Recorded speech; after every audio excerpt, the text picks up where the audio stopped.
പ്രഭാതത്തിൽ നമ്മൾ ഒരുമിച്ച് ചിന്തിക്കാൻ പോകുന്ന വേദഭാഗം വിശുദ്ധ അപ്പോസ്തലനായ പൗലോസ് കൊരിന്ത്യർക്ക് എഴുതിയ 2-ാം ലേഖനം 1-ാം അധ്യായം അതിൻ്റെ 3-ാം വാക്യമാണ്.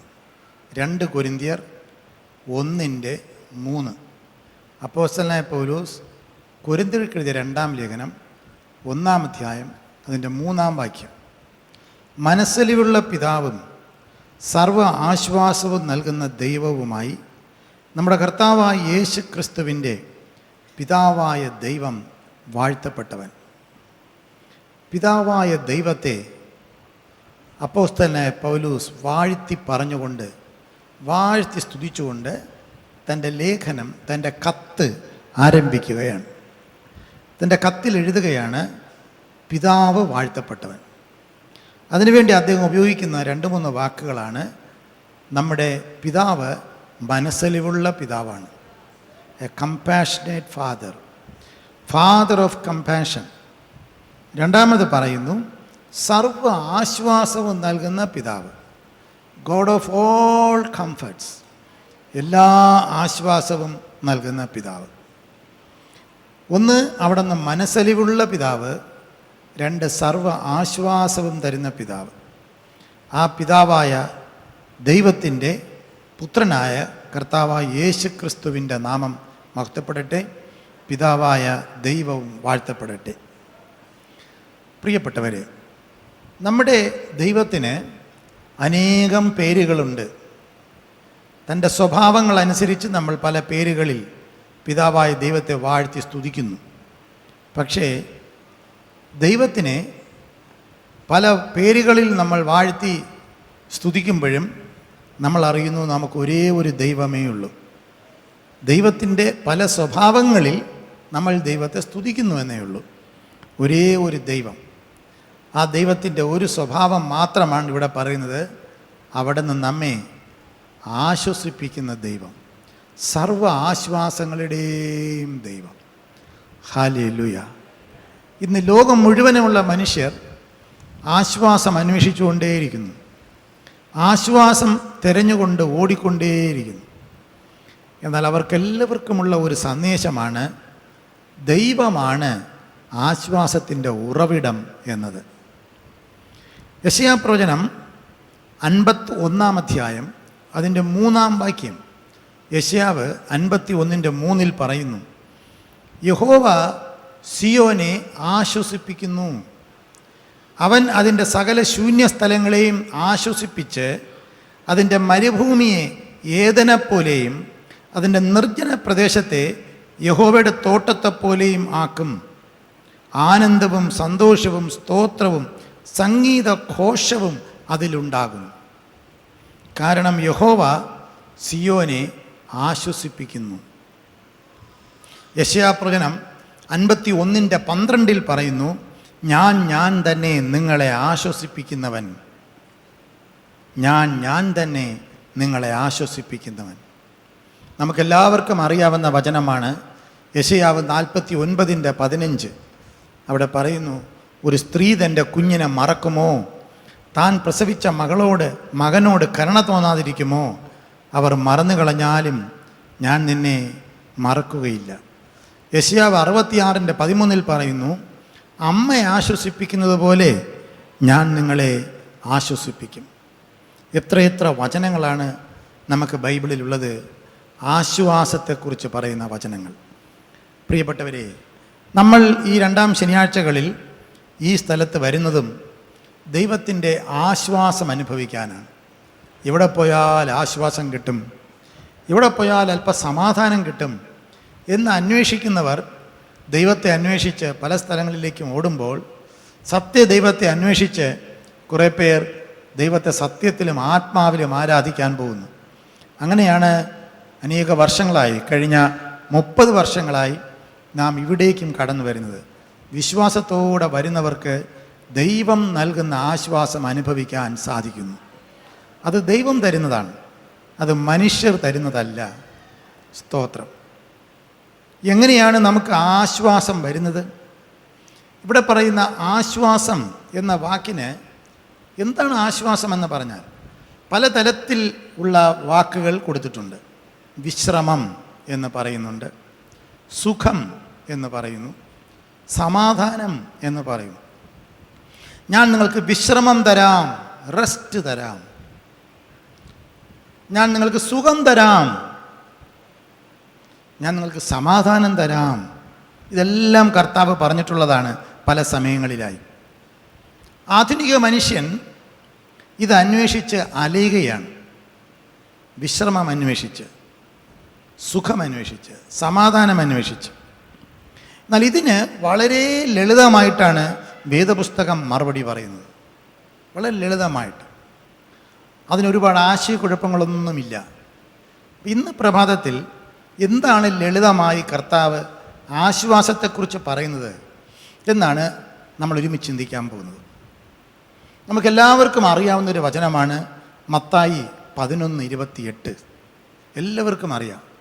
അതിൽ പറയുന്നു, അധ്വാനിക്കുന്നവരും ഭാരം ചുമക്കുന്നവരുമായുള്ളവരെ നിങ്ങളെല്ലാവരും എൻ്റെ അടുക്കൽ വരുവിൻ, ഞാൻ നിങ്ങൾക്ക് ആശ്വാസം തരും. സ്തോത്രം. വളരെ ലളിതമായിട്ടുള്ള മറുപടിയാണ്. യേശു വിളിക്കുകയാണ്, എൻ്റെ അടുക്കൽ വരുവിൻ. ഒരു തത്വം അനുസരിക്കാനല്ല പറയുന്നത്, ഒരു ഫിലോസഫി പറയുകയല്ല. എൻ്റെ അടുക്കൽ വരുവിൻ, ഒരു വ്യക്തിയുടെ അടുക്കൽ വരാൻ പറയുകയാണ്.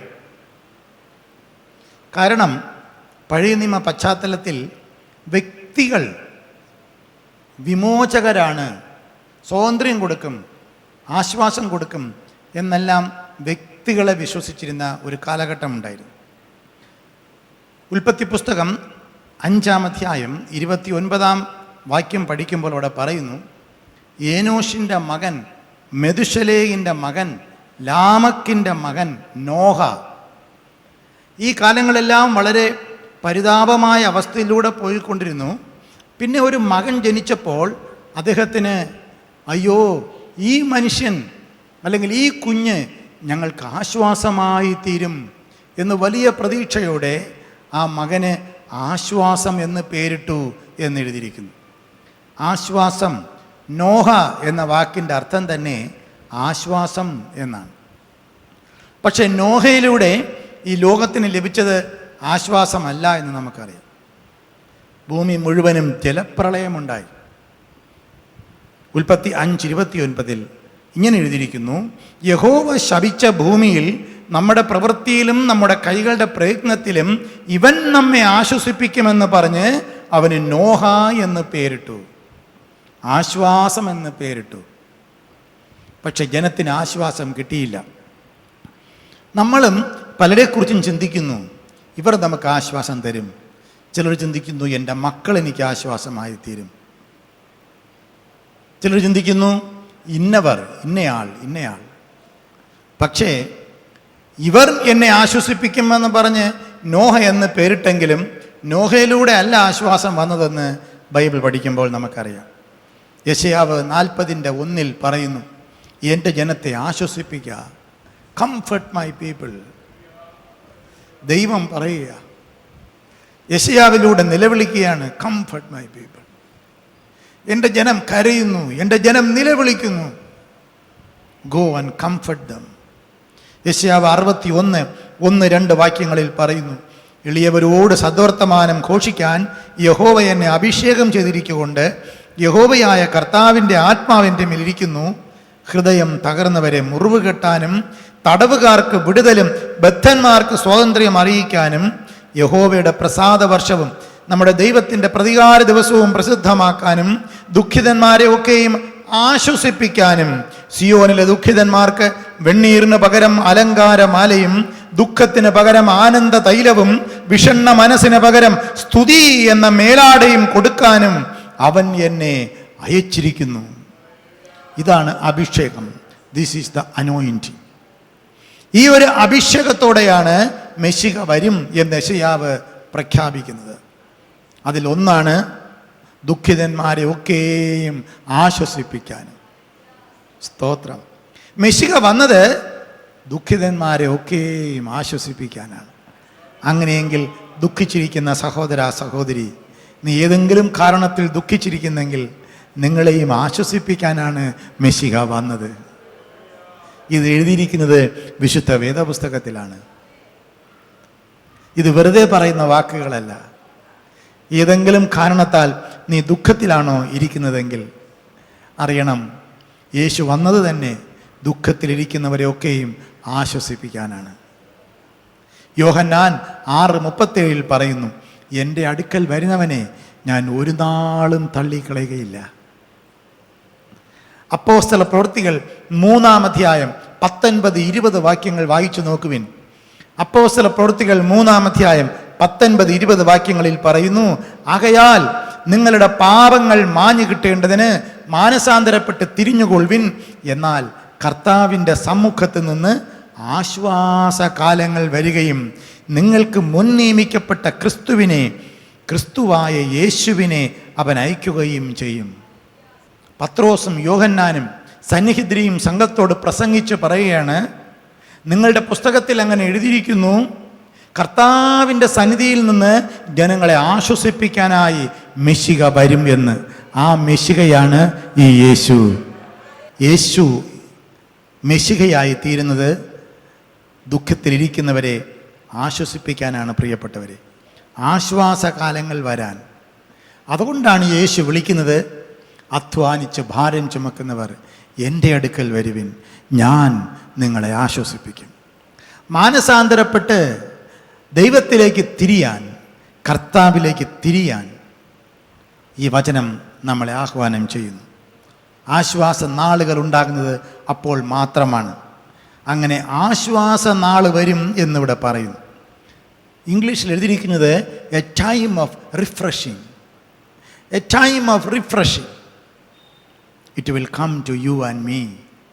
ഞാനിപ്പോഴും ഓർക്കുന്നു, ചില വർഷങ്ങൾക്ക് മുൻപ് ഞാനൊരു സ്ഥലത്ത് പ്രസംഗിച്ചുകൊണ്ട് നിൽക്കുമ്പോൾ ഒരു ചെറുപ്പക്കാരൻ കയ്യിലെന്തോ ഇങ്ങനെ ഉയർത്തിപ്പിടിച്ചുകൊണ്ട് മുൻപിലേക്ക് വരികയാണ്. നടന്ന് സ്റ്റേജിൻ്റെ അടുക്ക വരുന്നത് വരെ ആൾക്കാർ അവനെ നോക്കിക്കൊണ്ടിരുന്നു. ഒടുവിൽ അവൻ സ്റ്റേജിലേക്ക് കയറി വന്നപ്പോൾ അയാൾ അവനെ പിടിച്ചു നിർത്തി. നോക്കിയപ്പോഴാണ് ഒരു കുപ്പിയും കൊണ്ടുവരികയാണ്. എന്താണ് ആ കുപ്പി? പോയിസണാണ്, വിഷം. അവൻ വിഷമം വാങ്ങി മടിയിൽ കെട്ടി വീട്ടിലേക്ക് പോകുന്ന വഴിയാണ് ഈ കൺവെൻഷൻ നടക്കുന്നത് കണ്ടത്. ആ കൺവെൻഷൻ ഗ്രൗണ്ടിലേക്ക് അവൻ കയറി വരുന്നു, അവിടെ ഇരുന്ന് പ്രാർത്ഥിക്കുന്നു. അവൻ പറഞ്ഞ സാക്ഷ്യം ഇങ്ങനെയാണ്, 1000 സൂര്യൻ്റെ പ്രകാശം എൻ്റെ മുഖത്തടിക്കുന്നതായിട്ട് എനിക്ക് തോന്നി. എനിക്ക് വലിയ ആശ്വാസമുണ്ടായി. എനിക്കിനി വിഷം ആവശ്യമില്ല. ആരും അവനോട് പറഞ്ഞില്ല, നീ മുമ്പിലേക്ക് വാ, കുപ്പി കൊണ്ടുവാ എന്നൊന്നും പറഞ്ഞില്ല. യേശുവിലേക്ക് ഒരാൾ തിരിയുമ്പോൾ, യേശുവിൻ്റെ വചനം കേൾക്കുമ്പോൾ ജനങ്ങൾക്ക് ആശ്വാസമുണ്ടാകുന്നു. ഒന്നാമത് നമുക്ക് ആശ്വാസം തരുന്നത് കർത്താവിൻ്റെ സന്നിധിയിലേക്ക് വരുമ്പോഴാണ്. സ്തോത്രം. യേശുവിൻ്റെ സന്നിധിയിൽ വരുമ്പോഴാണ്. പലതിനെ ഓർത്തും മനം കലങ്ങിയിരിക്കുന്ന മാർത്തയെ പോലെ, പലതിനെ ഓർത്തും മനസ്സ് കലങ്ങി പതറിയിരിക്കാതെ മറിയ നല്ല അംശം തിരഞ്ഞെടുത്തു എന്ന് പറഞ്ഞതുപോലെ ആ നല്ല അംശമായ കർത്താവിൻ്റെ സന്നിധി, ദ പ്രസൻസ് ഓഫ് ജീസസ്, യേശുവിൻ്റെ അടുക്കൽ. സഹോദര, നീ ഇന്നും മദ്യപാനശീലത്തിന് അടിമപ്പെട്ടിരിക്കുന്നുവോ? ഏതൊക്കെയോ ബന്ധങ്ങളിൽ കുടുങ്ങി ദൈവത്തിൽ നിന്ന് അകന്നിരിക്കുന്നുവോ? ഇന്ന് കർത്താവ് നിന്നെ വിളിക്കുകയാണ്. എല്ലാം വിട്ടെറിഞ്ഞിട്ട് യേശുവിൻ്റെ അടുക്കൽ വാ. ഒരിക്കൽ കൂടെ വിളിക്കുകയാണ്. One more time. വിട്ടെറിഞ്ഞ് കർത്താവിൻ്റെ അടുക്കൽ വാ. യേശു വിളിക്കുന്നു, ഞാൻ നിനക്ക് ആശ്വാസം തരാമെന്ന്. വളരെ മനോഹരമായ പാട്ടാണ് സാജൻ മാത്യു അച്ഛൻ്റെ പാട്ട്, ആശ്വാസദായകനായി. നമുക്കറിയാവുന്ന പാട്ടാണ്. നമുക്കെല്ലാവർക്കും ഒന്ന് ചേർന്ന് പാടി ദൈവത്തെ സ്തുതിക്കാം. ആശ്വാസദായകനായി എനിക്കേശു അരികിലുണ്ട്. എന്തെന്തു ഭാരങ്ങൾ ഏറി വന്നാലും എന്നെ കൈവിടാത്തവൻ. എന്തെന്തു ഭാരങ്ങൾ ഏറി വന്നാലും എന്നെ കൈവിടാത്തവൻ. ആശ്വാസദായകനാ എനിക്കേശു അരികിലുണ്ട്. എന്തെന്തു ഭാരങ്ങൾ ഏറി വന്നാലും എന്നെ കൈവിടാത്തവൻ.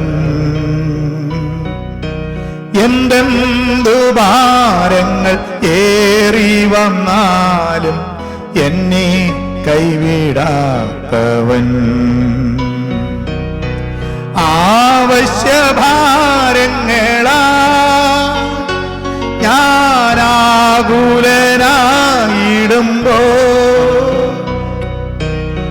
ആവശ്യഭാരങ്ങളാ ഞാനാകുലനായിടുമ്പോ തന്റെ സാന്ത്വനം നൽകി വഴി നടത്തും യേശു അരികിലുണ്ട്. തന്റെ സാന്ത്വനം നൽകി വഴി നടത്തും യേശു അരികിലുണ്ട്. ആശ്വാസദായകനാ എനിക്കേശു അരികിലുണ്ട്. എന്തെന്തു ഭാരങ്ങൾ ഏറി വന്നാലും എന്നെ കൈവിടാത്തവൻ. എന്തെന്തു ഭാരങ്ങൾ ഏറി വന്നാലും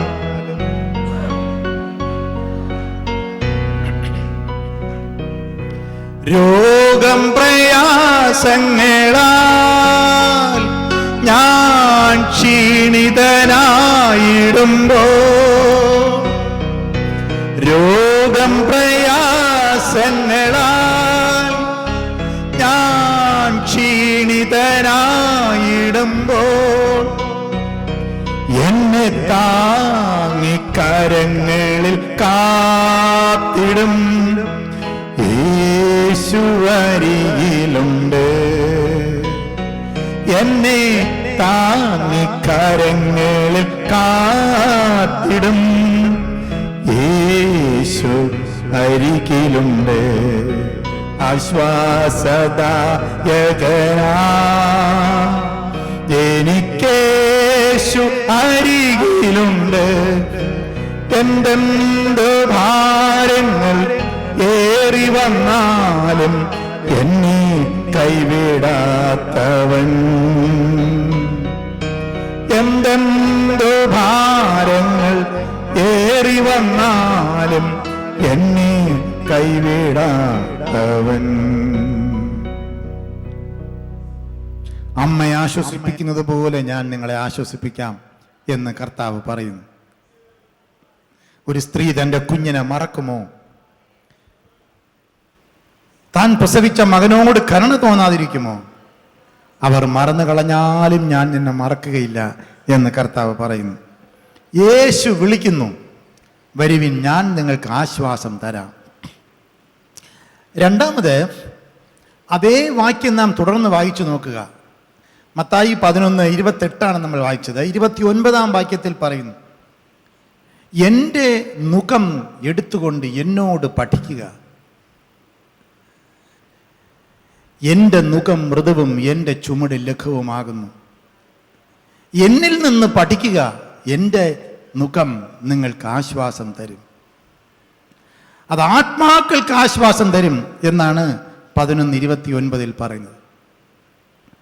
കർത്താവിൻ്റെ അടുക്കൽ വരുമ്പോൾ, വെറുതെ കർത്താവിൻ്റെ സന്നിധിയിൽ ഇരിക്കുമ്പോൾ, കർത്താവിൻ്റെ സാന്നിധ്യത്തിൽ നമ്മൾ ഇരിക്കുമ്പോൾ, കർത്താവിനെ പിൻപറ്റുമ്പോൾ, യേശു ഒറ്റ കാര്യമാണ് പറഞ്ഞത് എല്ലാവരോടും, എന്നെ അനുഗമിക്കുക. കണ്ടവരോടൊക്കെ പറഞ്ഞു, എന്നെ അനുഗമിക്കുക, എൻ്റെ മുഖം ഏറ്റുകൊണ്ട് എന്നോട് പഠിക്കുവിൻ, എന്നാൽ നിങ്ങളുടെ ആത്മാക്കൾക്ക് ആശ്വാസം കിട്ടും. ഓ സ്തോത്രം, എത്ര നല്ല വചനം. ഒരാൾ വന്ന് ചോദിച്ചു, ഗുരു അങ്ങ് എവിടെയാണ് പാർക്കുന്നത്?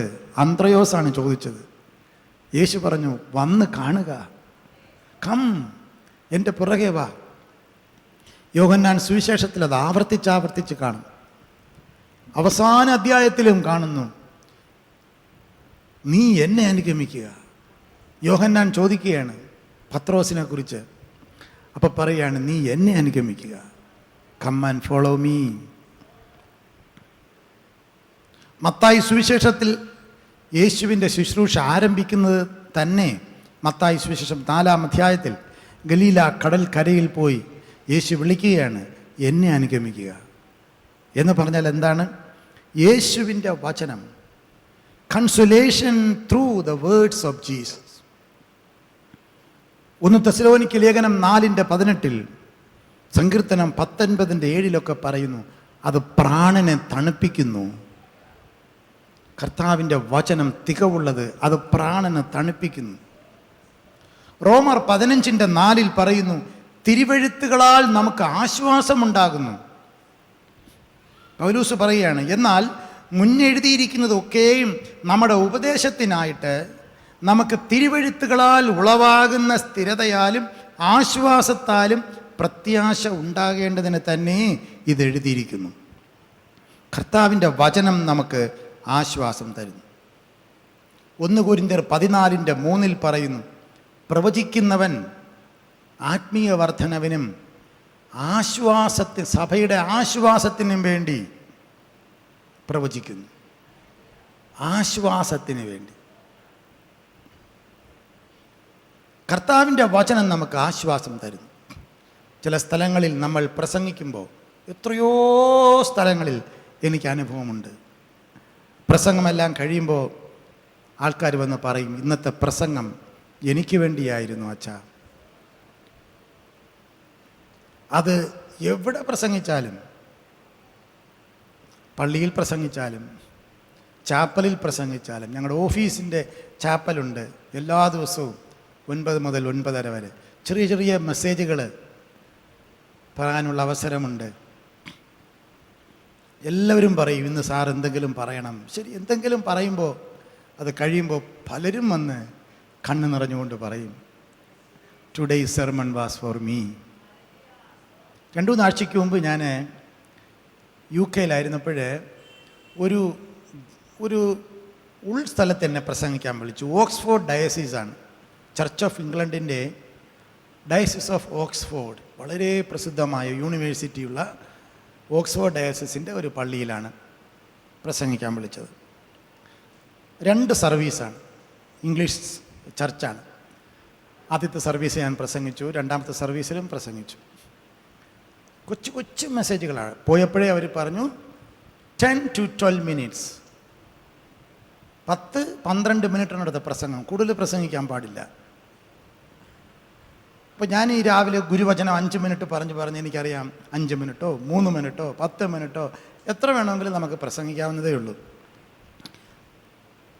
ഞാനൊരു 12 മിനിറ്റ് അവർ തന്നതുകൊണ്ട് 2 മിനിറ്റ് ചർച്ച് ഓഫ് നോർത്ത് ഇന്ത്യയെക്കുറിച്ചും ഇന്ത്യയെക്കുറിച്ചും ഒക്കെ പറഞ്ഞിട്ട് ഒരു 8-9 മിനിറ്റ് പ്രസംഗം പറഞ്ഞു. അപ്പോൾ അവിടുത്തെ രീതി എന്ന് പറയുന്നത്, പ്രസംഗമൊക്കെ കഴിഞ്ഞിട്ട് നമ്മളേറ്റവും പുറകെ പോയി നിന്ന് എല്ലാവരും വന്ന് കൈ തന്ന് സംസാരിച്ചിട്ട് പോകും. പക്ഷേ പുറകെ പോയി നിൽക്കുന്നതിന് മുമ്പ് തന്നെ ആൾക്കാർ മുമ്പിലേക്ക് വരാൻ തുടങ്ങി, പലരും. അതിൽ ഇന്ന് ഓർക്കുന്നത്, ഇനി എനിക്ക് അദ്ദേഹത്തെ കാണാൻ പറ്റുമെന്ന് അറിഞ്ഞൂടാ, 92 വയസ്സ് പ്രായമുള്ളൊരു അപ്പച്ചൻ വന്നു. എന്നേക്കാൾ ഹൈറ്റുണ്ട്, വെള്ളക്കാരനാണ്, നല്ല വെളുത്ത് ചുവന്ന് ചന്തമുള്ള സൗന്ദര്യമുള്ളൊരു മനുഷ്യൻ. എനിക്ക് കൈ തന്നിട്ട് എന്നോട് പറഞ്ഞു, 50 years I was preaching the gospel in all United Kingdom by traveling by cycle. I was so touched by your sermon. എന്നെ ഹഗ് ചെയ്ത് പടപടപടാ കണ്ണുനീരിങ്ങനെ കണ്ണിൽ കൂടെ ഒഴുകുകയാണ്. എന്നിട്ട് പറഞ്ഞു, 50 വർഷം ഞാൻ സൈക്കിൾ ചവിട്ടി ഈ UK രാജ്യം മുഴുവനും സുവിശേഷം പ്രസംഗിച്ച ആളാണ്. നിങ്ങളുടെ പ്രസംഗം എനിക്കിന്ന് വലിയ ആശ്വാസമായി. ഞാൻ വിചാരിച്ചു, ഞാൻ UK-യിൽ പോയി ഒരുപാട് പ്രസംഗങ്ങൾ നടത്തി, പക്ഷേ ഈ ഒരു മനുഷ്യന് നമ്മുടെ ഒരു വാക്ക് ആശ്വാസമായി തീർന്നെങ്കിൽ എൻ്റെ മിഷൻ ഈ സക്സസ്. എവിടെ പോയാലും ആൾക്കാർ പറയാറുണ്ട്, ഇന്നത്തെ സന്ദേശം എനിക്ക് വേണ്ടിയായിരുന്നു. പ്രിയപ്പെട്ടവരെ, കാരണം ഇത്രയേ ഉള്ളൂ, യേശുവിൻ്റെ വചനം ആശ്വാസം തരുന്നതാണ്. അവൻ്റെ വായിൽ നിന്ന് ലാവണ്യ വാക്കുകൾ പുറപ്പെട്ടു. ആധുനിക വൈദ്യശാസ്ത്രമോ പോലീസിനോ ചെയ്യാൻ കഴിയാത്ത കാര്യമാണ് ദൈവവേലക്കാർക്ക് ചെയ്യാൻ കഴിയുന്നത്. മയക്ക് മരുന്നിന് അടിമപ്പെട്ട് ജീവിക്കുന്ന യുവാക്കളെ സുവിശേഷ പ്രസംഗകരിലൂടെ രൂപാന്തരം ദൈവം കൊടുക്കുന്നു. പോലീസിന് ചെയ്യാൻ പറ്റുന്നതല്ല, വൈദ്യശാസ്ത്രത്തിനും ചെയ്യാൻ കഴിയുന്നതല്ല. ഗവൺമെൻറ് ശേഖരിക്കുന്ന ടാക്സിൻ്റെ ഏറ്റവും കൂടുതൽ ഭാഗം ചെലവഴിക്കുന്നത് ലോ ആൻഡ് ഓർഡറിനും ജുഡീഷ്യലിനും ഹോസ്പിറ്റലിനും ഇങ്ങനെയുള്ള കാര്യങ്ങൾക്കാണ്, ജയിലിനുമൊക്കെയാണ്. ശരിയല്ലേ?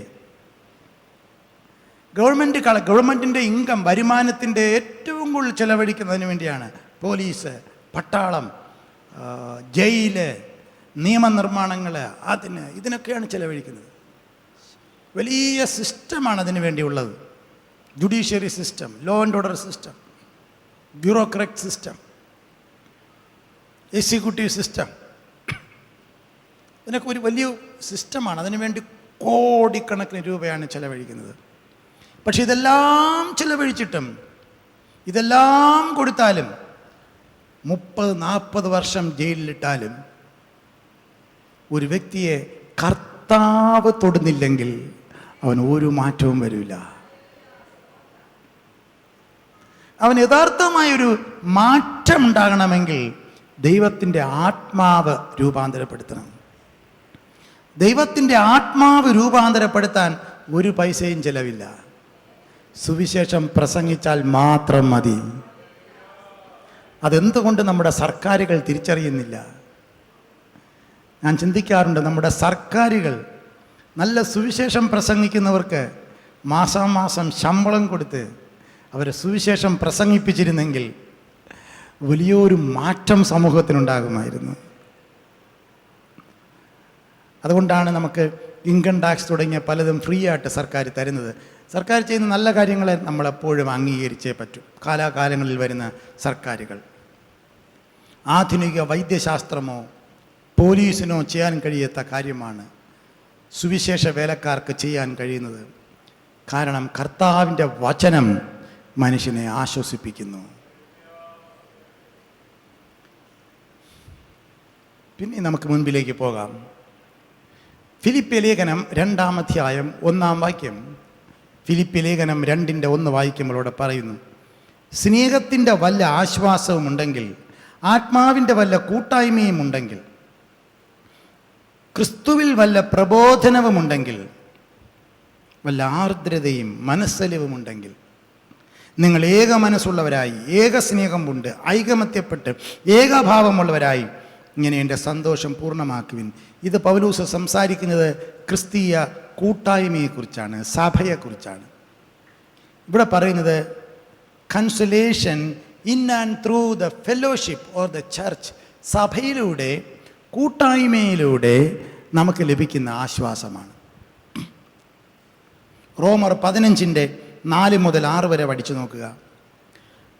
റോമർ 15:4-6 വരെ അവിടെ പറയുന്നു, മുന്നെഴുതിയിരിക്കുന്നതൊക്കെയും നമ്മുടെ ഉപദേശത്തിനായിട്ട് നമുക്ക് തിരുവെഴുത്തുകളാൽ ഉളവാകുന്ന സ്ഥിരതയാലും ആശ്വാസത്താലും പ്രത്യാശ ഉണ്ടാകേണ്ടതിന് തന്നെ എഴുതിയിരിക്കുന്നു.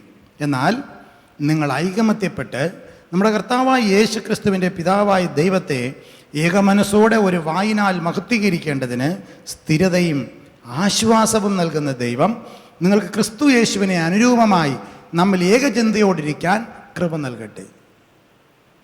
നമ്മൾ ഏകചിന്തയോടെ ഏകമനസ്സോടെ ഒരു കൂട്ടായ്മയിൽ ഇരിക്കുമ്പോൾ നമുക്ക് ലഭിക്കുന്ന ഒരു ആശ്വാസമുണ്ട്. 1 തെസ്സലോനിക്ക ലേഖനം 5:11 പറയുന്നു, ആകയാൽ നിങ്ങൾ ചെയ്തു വരുന്നത് പോലെ അന്യോന്യം പ്രബോധിപ്പിച്ചും തമ്മിൽ ആത്മീയ വർധന വരുത്തിയും പോരുവിൻ. അപ്പോസ്തല പ്രവൃത്തികൾ 15:30 മുതൽ 32 വരെ പഠിക്കുമ്പോൾ എഴുതിയിരിക്കുന്നു, അങ്ങനെ അവർ വിടവാങ്ങി അന്ത്യോക്യയിൽ ചെന്നു ജനസമൂഹത്തെ കൂട്ടിവരുത്തി ലേഖനം കൊടുത്തു.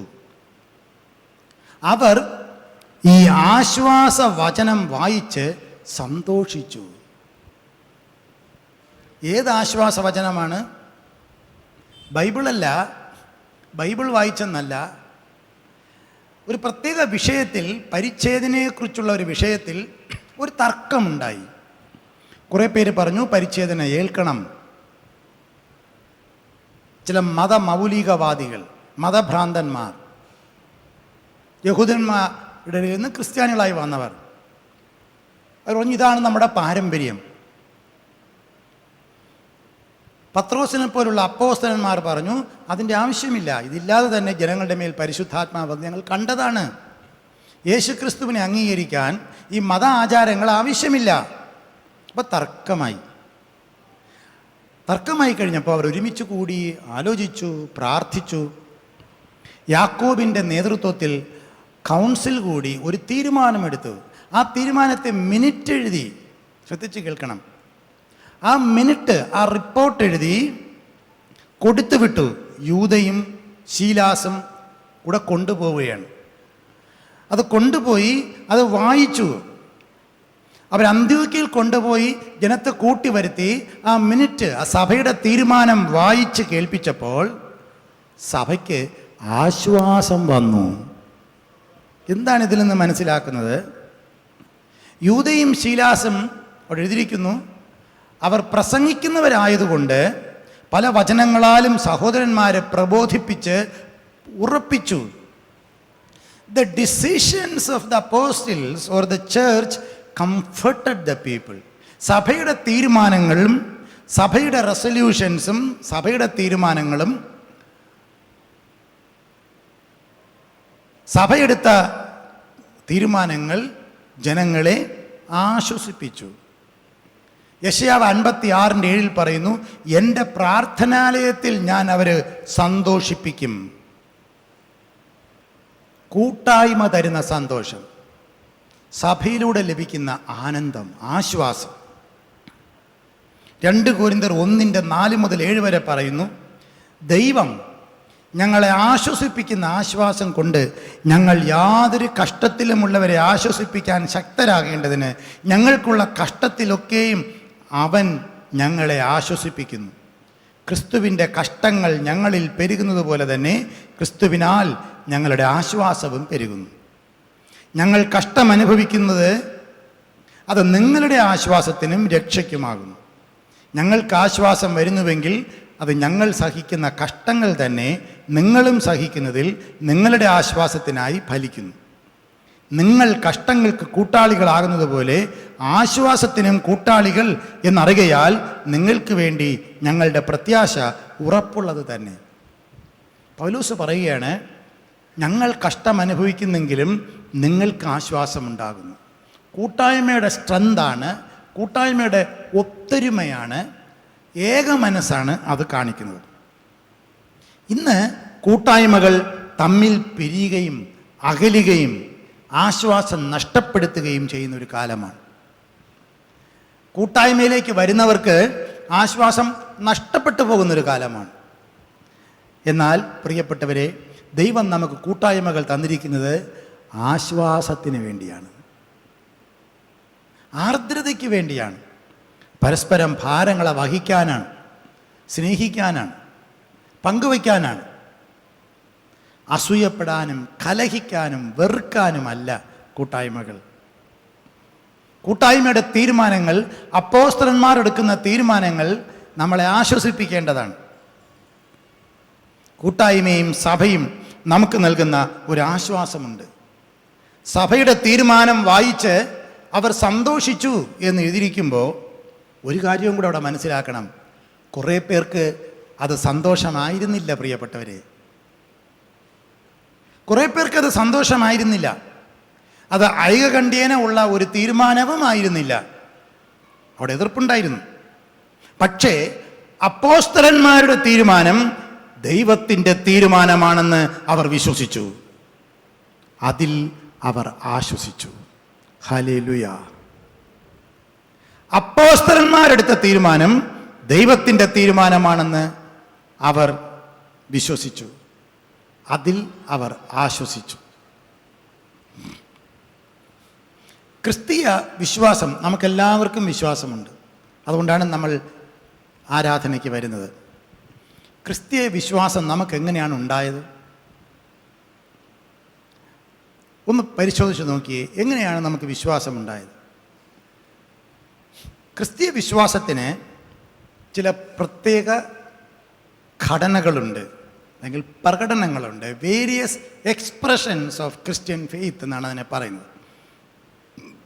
നമുക്കെല്ലാവർക്കും അറിയാം. ബൈബിളുള്ളവർ കയ്യിലെടുത്ത്, ബൈബിളുള്ളവർ ഒന്ന് ഉയർത്തിപ്പിടിച്ച്. സ്തോത്രം. ഒരുപാട് പേര് ബൈബിളും കൊണ്ടാണ് വന്നിരിക്കുന്നത്. പട്ടണങ്ങളിലൊന്നും ആരും ബൈബിൾ കൊണ്ടുവരാറില്ല. നമുക്കെങ്ങനെയാണ് വിശ്വാസം ലഭിച്ചത്? ഒന്നാമത് നമ്മുടെ കൈ ഉയർത്തിപ്പിടിച്ച ഈ ബൈബിളാണ്. എഴുതപ്പെട്ട വചനമാണ് നമുക്ക് വിശ്വാസം തന്നത്, നമ്പർ 1. എന്നാൽ അത് മാത്രമല്ല, നമുക്ക് എഴുതപ്പെട്ട ബൈബിള് വിശ്വാസം തന്നു തുടങ്ങിയത് എപ്പോഴാണ്? നമ്മൾ വായിക്കാൻ തുടങ്ങിയപ്പോഴാണ്. വായിക്കാൻ പറ്റാത്തൊരു കാലമുണ്ടായിരുന്നു. ഞാൻ 10 വർഷം പ്രവർത്തിച്ച ഒറീസയിൽ 5% പേർക്ക് പോലും വായിക്കാൻ അറിഞ്ഞുകൂടാ. പക്ഷെ അവരുടെ വിശ്വാസം വലിയ ആഴമുള്ളതാണ്. അവർക്ക് അക്ഷരം അറിഞ്ഞൂടാ, പക്ഷെ അവരുടെ ദൈവശാസ്ത്രം, അവരിൽ നിന്ന് ഞാൻ ഒരുപാട് കാര്യങ്ങൾ പഠിച്ചു. പീപ്പിൾസ് തിയോളജി, ഒരുപാട് കാര്യം പഠിച്ചു അവരിൽ നിന്ന്. അവർ ബൈബിള് വായിച്ച് പഠിച്ചതല്ല. നമ്മൾ ബൈബിള് വായിച്ച് പഠിക്കാൻ തുടങ്ങുന്നതിന് മുൻപ് നമുക്ക് വിശ്വാസം ഉണ്ടായിരുന്നു. അതെങ്ങനെയാണ് ഉണ്ടായത്? അത് ആരാധനകളാണ്. സ്തോത്രം. ആരാധനകൾ, ലിറ്റർജി. നമ്മൾ ആരാധനകളിൽ പങ്കെടുത്തു, ആരാധനകൾ കേട്ടു, ആരാധന ക്രമങ്ങൾ കേട്ടു, അത് ആവർത്തിച്ച് ഉരുവിടുന്നത് കേട്ടു. കർത്താവിൻ്റെ പ്രാർത്ഥന നമ്മൾ കേട്ടു. നമ്മളെ സൺഡേ സ്കൂളിൽ പഠിപ്പിക്കുന്നതിന് മുൻപ് തന്നെ നമ്മൾ അത് കാണാതെ പഠിച്ചു. അപ്പോസ്തല വിശ്വാസ പ്രമാണം നമ്മൾ പഠിച്ചു. സ്തോത്രം. ആരാധനകളാണ്. ഇപ്പം ക്രിസ്തീയ ജീവിതത്തിൻ്റെ, ക്രിസ്തീയ വിശ്വാസത്തിൻ്റെ അടിസ്ഥാനം ബൈബിൾ മാത്രമാണ് എന്ന് പറയുമ്പോൾ നമ്മൾ അല്പം മാറ്റി പറയേണ്ടി വരും. അല്ല, ഒന്നാമത് ബൈബിൾ, രണ്ടാമത് ആരാധനകൾ, മൂന്നാമത് നേരത്തെ പറഞ്ഞ നമ്മുടെ വിശ്വാസ പ്രമാണങ്ങൾ, ക്രീഡ്സ്. നമുക്ക് ചില വിശ്വാസ പ്രമാണങ്ങൾ ഉണ്ടായിരുന്നു, എഴുതപ്പെട്ടതും എഴുതപ്പെടാത്തതുമായ വിശ്വാസ പ്രമാണങ്ങൾ. അതെവിടെ നിന്നാണ് നമുക്ക് കിട്ടിയത്? നമ്മുടെ വിശ്വാസം നമുക്ക് എവിടെ നിന്നാണ് കിട്ടിയത്? എവിടെ നിന്നാണ് നമുക്ക് വിശ്വാസം വന്നത്? വളരെ ചെറുപ്പത്തിലേ നമ്മുടെ മാതാപിതാക്കൾ പറഞ്ഞു തന്നു. എന്ത് പറഞ്ഞു തന്നു? ജീവിക്കുന്നൊരു ദൈവമുണ്ട്, പ്രാർത്ഥന കേൾക്കുന്നൊരു ദൈവമുണ്ട്. യേശുപ്പന് ദേഷ്യം വരും, കള്ളം പറഞ്ഞത് മക്കളതെ, യേശുപ്പന് കോപം വരും. അപ്പം ചെറുപ്പത്തിലേ തന്നെ നമ്മുടെ മാതാപിതാക്കളിൽ നിന്ന്, അതിനെ പറയുന്നത് പാട്രിസ്റ്റിക്സ് എന്നാണ്, മാതാപിതാക്കളിൽ നിന്ന് ലഭിച്ച ഉപദേശമാണ്. ക്രൈസ്തവ സഭ ആഗോളപരമായി ചിന്തിച്ചാൽ സഭാപിതാക്കന്മാരുടെ ഉപദേശങ്ങളാണ്. സഭാപിതാക്കന്മാരുടെ ഉപദേശങ്ങൾ. ബൈബിൾ ഉണ്ടാകുന്നതിന് മുൻപ് സഭാപിതാക്കന്മാരുടെ ഉപദേശങ്ങൾ ഉണ്ടായിരുന്നു. അത് നാലാമത്തത്. പിന്നെ നമ്മുടെ വിശ്വാസത്തെ ഉറപ്പിക്കുന്ന മറ്റൊരു ഘടകമുണ്ട്. ക്രിസ്തീയ വിശ്വാസത്തെ, നമ്മുടെ എന്ന് പറഞ്ഞാൽ ക്രിസ്തീയ വിശ്വാസത്തെ, അത് വിശുദ്ധന്മാരാണ്. ആരാണ് വിശുദ്ധന്മാർ? അപ്പോസ്തലന്മാരുടെ കാലം മുതൽ, അല്ലെങ്കിൽ കർത്താവിന് ശേഷം എന്ന് പറയാം, യേശുക്രിസ്തുവിന് ശേഷം ഈ ലോകത്തിൽ ജീവിച്ച വിശുദ്ധന്മാരുടെ വലിയൊരു ഗണമുണ്ട്. നമുക്ക് ചുറ്റുപാട് നിൽക്കുന്ന സാക്ഷികളുടെ വലിയ സമൂഹം, അവരുടെ ജീവിതം, അവരുടെ ജീവചരിത്രം, അവരുടെ ജീവിത അനുഭവങ്ങൾ, അപ്പോസ്തലന്മാർ തുടങ്ങിയുള്ള വിശുദ്ധന്മാർ. അങ്ങനെ വേദപുസ്തകം, ആരാധന, വിശ്വാസ പ്രമാണങ്ങൾ, പിതാക്കന്മാരുടെ ഉപദേശങ്ങൾ, വിശുദ്ധന്മാരുടെ ജീവിതം, ഇതെല്ലാം കണ്ടും കേട്ടും അറിഞ്ഞും അനുഭവിച്ചുമാണ് ക്രിസ്തീയ വിശ്വാസത്തിൻ്റെ പ്രകടനത്തിൽ നമ്മൾ വളർന്നത്. കൂട്ടായ്മയും സഭയും നമുക്ക് നൽകുന്ന ഒരു ആശ്വാസം തീർച്ചയായിട്ടുമുണ്ട്. സഭയുടെ തീരുമാനം വായിച്ച് അവർ സന്തോഷിച്ചു. നമ്മൾ പാട്ട് പാടുന്നു, നമ്മുടെ കണ്ണിലൂടെ കണ്ണുനീർ വരുന്നു, നമുക്ക് ആശ്വാസം വരുന്നു. നമ്മൾ കൈയടിച്ച് പാടുന്നു, നമ്മൾ ആനന്ദ നൃത്തമാടുന്നു. ആത്മലഹരിയിൽ നമ്മളാകുന്നു, നമുക്ക് ആശ്വാസമുണ്ടാകുന്നു. ഹല്ലേലൂയ. പ്രസംഗം കേൾക്കുന്തോറും കേൾക്കാൻ തോന്നുന്നു. പുതിയ കാര്യങ്ങൾ കേൾക്കുമ്പോൾ ഉറക്കമുണർന്നിരുന്ന് നമ്മൾ കേൾക്കുന്നു. കർത്താവിൻ്റെ മേശയിലേക്ക് നമ്മൾ വരുന്നു, യൂക്കറിസ്റ്റിലേക്ക് വരുന്നു. വിശ്വാസത്തോടെ നമ്മൾ സ്വീകരിച്ചു കഴിയുമ്പോൾ നമുക്ക് എന്തെന്നില്ലാത്തൊരു ആത്മീയ അനുഭവം ഉണ്ടാകുന്നു. ഇതെല്ലാം നമ്മളെ ആശ്വസിപ്പിക്കുന്നു. പാട്ടുകൾ, ആരാധന, സന്ദേശം, യൂക്കറിസ്റ്റ്, കർത്തൃമേശ, ഇതെല്ലാം നമ്മളെ ആശ്വസിപ്പിക്കുന്നു. ഹല്ലേലൂയ. ഇതെല്ലാം പറയുന്നത് കൂട്ടായ്മയിലൂടെ ലഭിക്കുന്ന ആശ്വാസമാണ്. ഒരു ദൈവഭക്തനുണ്ടായിരുന്നു. അദ്ദേഹം 500-ലധികം പാട്ടുകൾ എഴുതി. ആ പാട്ടുകളെല്ലാം കൂടെ ചേർത്ത് അദ്ദേഹം ഒരു പേര് കൊടുത്തു, ആശ്വാസഗീതങ്ങൾ. സാധു കൊച്ചുകുഞ്ഞുപദേശി അദ്ദേഹത്തിൻ്റെ പാട്ടുകൾ ഇന്നും അനേകർക്ക് ആശ്വാസം കൊടുത്തു. ഹല്ലേലൂയ. അമ്മയെ ആശ്വസിപ്പിക്കുന്നത് പോലെ ഞാൻ നിങ്ങളെ ആശ്വസിപ്പിക്കും. അപ്പോൾ നമുക്ക് കർത്താവിലൂടെ ലഭിക്കുന്ന ആശ്വാസം വെറും വചനത്തിലൂടെ മാത്രമല്ല ലഭിക്കുന്നത്, ആരാധനയിലൂടെയും പാട്ടിലൂടെയും സ്തുതി സ്തോത്ര അർപ്പണങ്ങളിലൂടെയും കർത്താവിൻ്റെ മേശയിലേക്ക് വരുന്നതിലൂടെയും സഭ തരുന്ന അനുഗ്രഹിക്കപ്പെട്ട കൂട്ടായ്മയിലൂടെയും നമ്മൾ ലഭിക്കുന്ന കൂട്ടായ്മകളിലൂടെയും നമുക്ക് ആശ്വാസമുണ്ടാകുന്നു. ആമേൻ. ഒരു തായ് തേറ്റുവത് പോൽ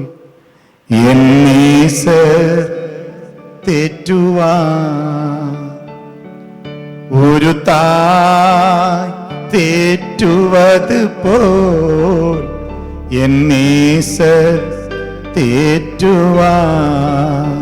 hallelujah, hallelujah, hallelujah, hallelujah, hallelujah, hallelujah, hallelujah, hallelujah.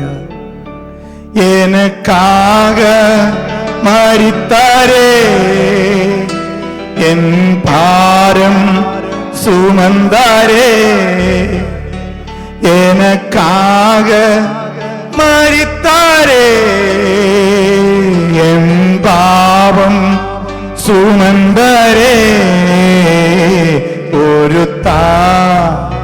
തേറ്റുവത് പോൽ എന്നീസർ തേറ്റുവാൻ.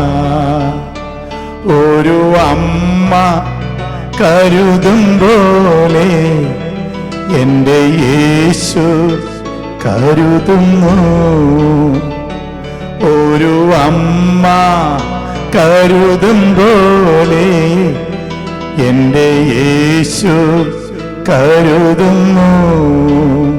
Hallelujah, hallelujah, hallelujah, hallelujah. എല്ലാ കരങ്ങളും ഉയർത്തിക്കൊണ്ട് പാടാം. എല്ലാ കരങ്ങളും ഉയർത്തി.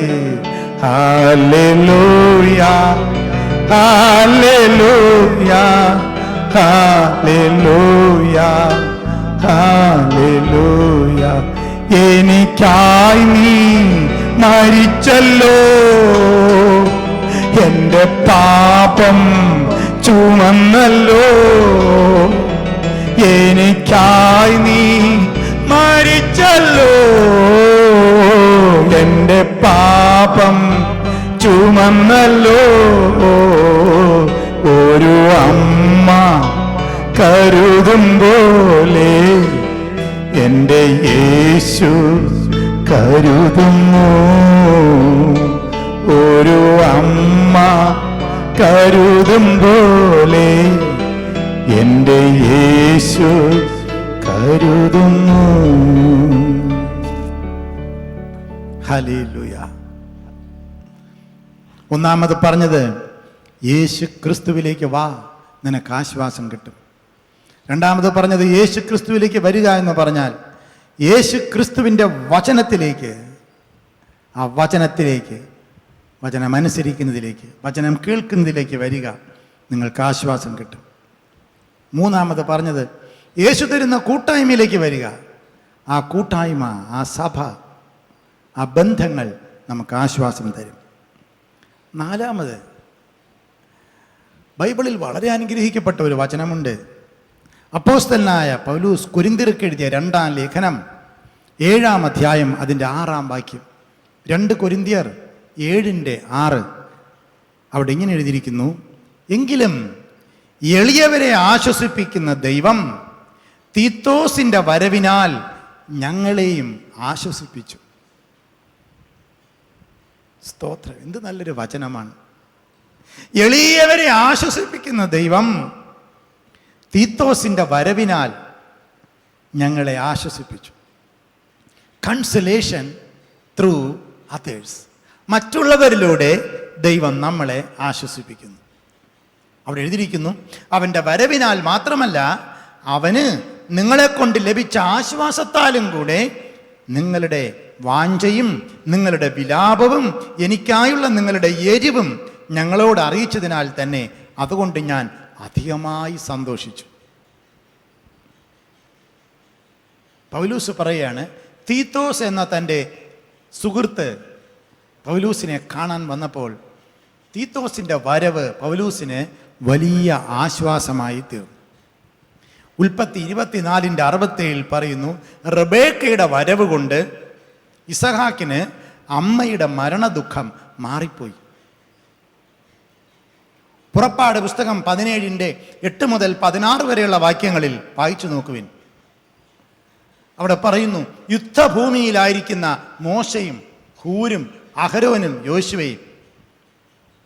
ഹൂരും അഹരോനും മോശയ്ക്ക് ആശ്വാസമായി തീർന്നു. യോനാഥാൻ ദാവീദിന് ആശ്വാസമായി തീർന്നു. യോനാഥാൻ ദാവീദിന് ആശ്വാസമായി തീർന്നു. ചില സുഹൃത്ത് ബന്ധങ്ങൾ നമുക്ക് സമാധാനവും ആശ്വാസവും തരുന്നു. 2 തിമോത്തിയോസ് 1:16 മുതൽ 18 വരെയുള്ള വാക്യങ്ങൾ വായിക്കുവിൻ. അവിടെ പറയുന്നു, പലപ്പോഴും എന്നെ തണുപ്പിച്ചവനായ ഒനേസിഫോറസിൻ്റെ കുടുംബത്തിന് കർത്താവ് കരുണ നൽകട്ടെ. പൗലൂസ് പറയുകയാണ്, ഒനേസിഫോറസ് എന്നൊരാളിനെ കുറിച്ച് പൗലൂസ് പറയുകയാണ്, എന്നെ തണുപ്പിച്ചവൻ, അല്ലെങ്കിൽ എനിക്ക് ആശ്വാസം തന്നവൻ.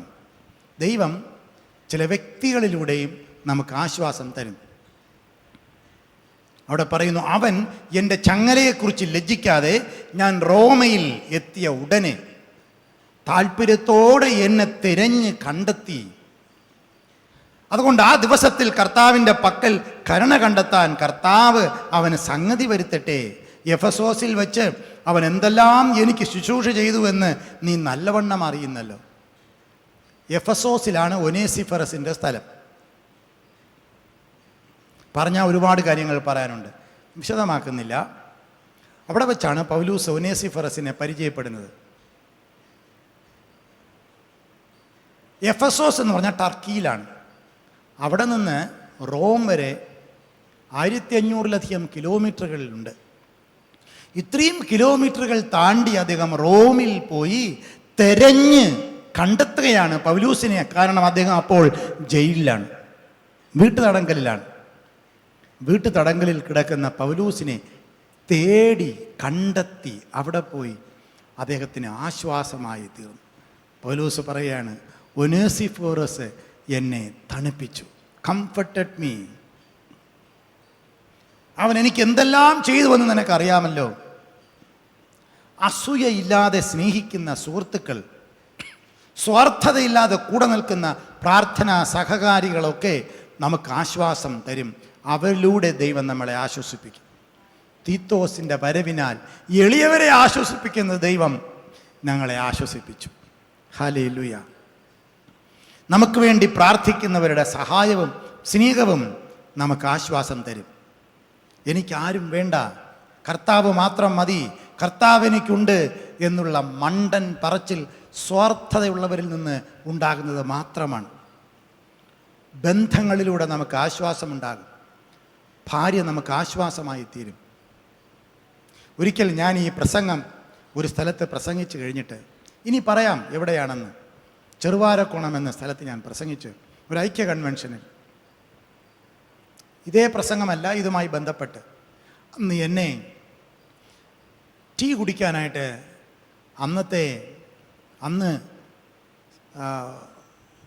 അന്നത്തെ ബിഷപ്പല്ലായിരുന്നു, എന്നാലും അവിടെ താമസിച്ചിരുന്ന അഭിവന്യ അമൃതം തിരുമേനി എന്നെ വിളിച്ച് ഞാനവിടെ പോയി. എന്നോട് പറഞ്ഞു, Ajith, what you preached is exactly right. അദ്ദേഹം ഒരു വലിയ ദൈവശാസ്ത്രജ്ഞനാണ്. തെറ്റ് കണ്ടാൽ തെറ്റ്, what you preached was wrong Ajith എന്നോട് പറഞ്ഞിട്ടുണ്ട്. നീ പ്രസംഗിച്ചത് ശരിയല്ലെന്നും പറഞ്ഞിട്ടുണ്ട്. പക്ഷെ അന്ന് എന്നോട് പറഞ്ഞു, what you preached was exactly right. എന്നിട്ട് അദ്ദേഹം പറഞ്ഞു, പല ദിവസങ്ങളും വേദനകൾ, പ്രയാസങ്ങൾ, ഞെരുക്കങ്ങൾ ഉണ്ടായ സമയത്ത് ഞാൻ എത്രയോ ദിവസം കൊച്ചമ്മയുടെ തോളിൽ കിടന്ന് കരഞ്ഞിട്ടുണ്ട് എന്നോട് പറഞ്ഞു. കൊച്ചമ്മയുടെ ഷോൾഡറിൽ തലവെച്ച് ഞാൻ കരഞ്ഞിട്ടുണ്ട്, ആസ് എ ചൈൽഡ്, ഒരു കുട്ടിയെ പോലെ. ഭാര്യ ഭർത്തൃ ബന്ധങ്ങളിൽ നമുക്ക് ആശ്വാസമുണ്ട്, ഉണ്ടാകണം. ഭർത്താവ് ഭാര്യയ്ക്ക് ആശ്വാസമാണ്, ഭാര്യ ഭർത്താവിന് ആശ്വാസമാണ്. തീത്തോസിൻ്റെ വരവിനാൽ എളിയവരെ ആശ്വസിപ്പിക്കുന്ന ദൈവം ഞങ്ങളെ ആശ്വസിപ്പിച്ചു. ഹല്ലേലൂയ. നമുക്ക് വേണ്ടി പ്രാർത്ഥിക്കുന്നവരുടെ സഹായവും സ്നേഹവും നമുക്ക് ആശ്വാസമാണ്. ബന്ധങ്ങൾ നൽകുന്ന ആശ്വാസം. എത്രയോ പേരുടെ ആശ്വാസ വചനങ്ങളാണ്, ആശ്വാസ വാക്കുകളാണ് പ്രിയപ്പെട്ടവരെ നമ്മളെ പലപ്പോഴും നിർത്തിയിരിക്കുന്നത്. എൻ്റെ അനുഭവം, എനിക്ക് എത്രയോ അനുഭവങ്ങൾ, കഴിഞ്ഞ 43 വർഷത്തെ അനുഭവം പരിശോധിച്ചാൽ എത്രയോ പേരുടെ വാക്കുകൾ, സഹായങ്ങളാണ് ഈ ശുശ്രൂഷയെ ഇതുവരെ കൊണ്ടെത്തിക്കാൻ ദൈവം സഹായിച്ചത്.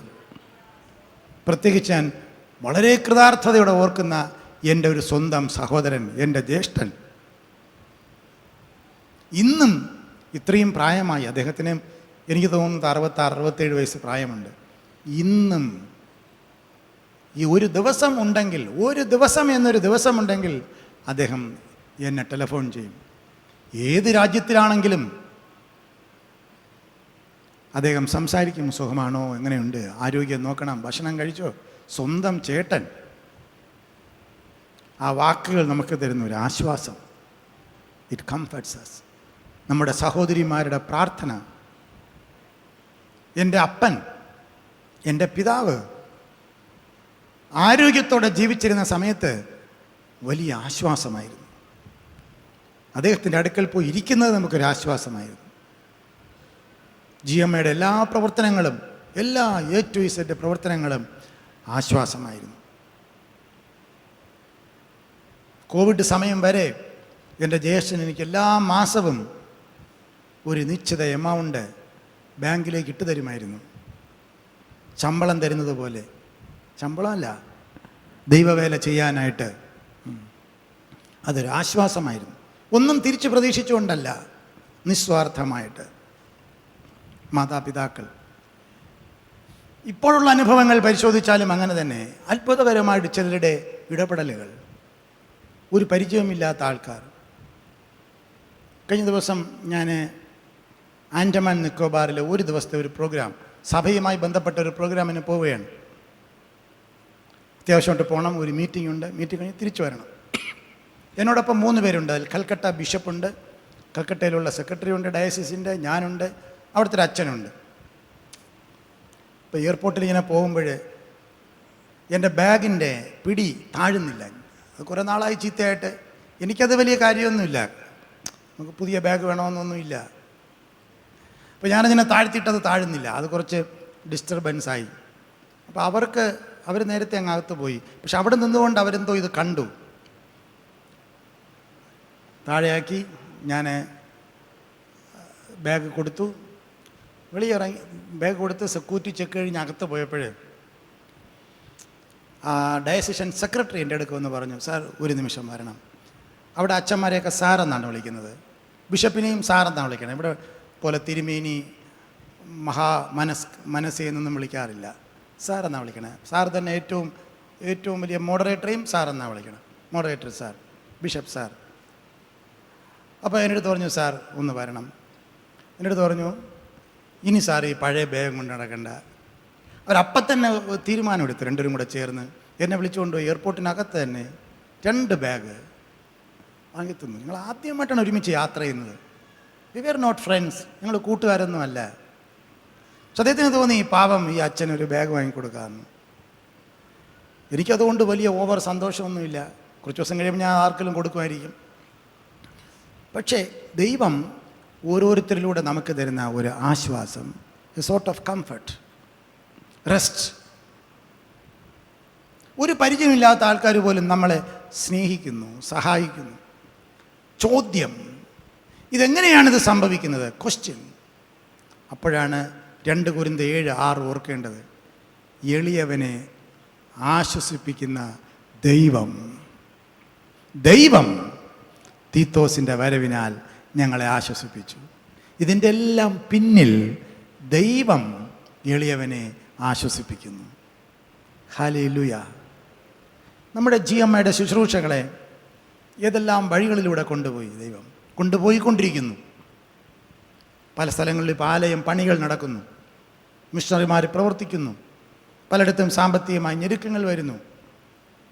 ഇപ്പോൾ നമുക്ക് ഇവിടെ പറഞ്ഞതുപോലെ ദൈവം അനുഭവിച്ചാൽ അടുത്ത 2ാം ശനിയാഴ്ച വൈകുന്നേരം ജവഹർ നഗറിലുള്ള ചെറിയൊരു ആശ്രമത്തിൻ്റെ ഒരു സമർപ്പണ ശുശ്രൂഷ നടത്തണമെന്ന് വിചാരിക്കുന്നു.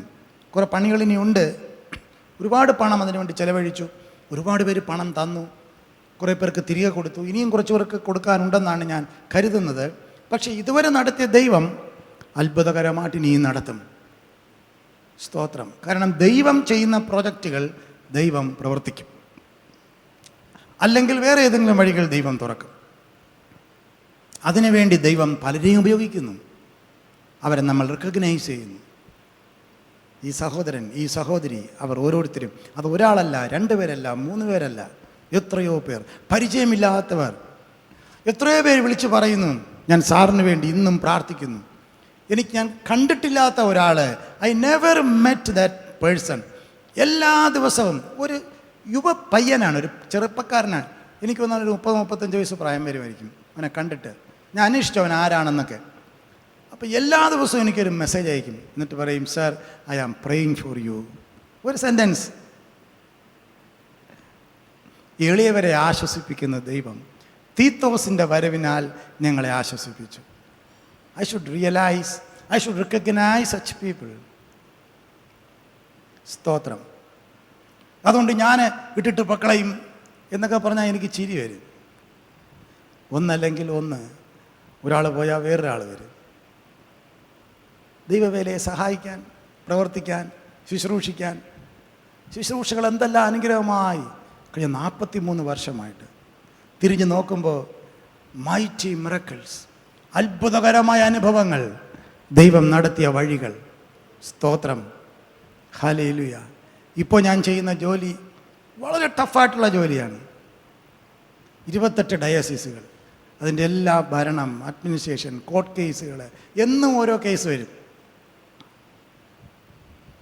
ഇതെങ്ങനെ നടക്കുന്നതെന്ന് ചോദിച്ചാൽ തൊട്ടടുത്ത് കഴിയുമ്പോൾ ഒരു വാതിൽ ദൈവം തുറക്കും.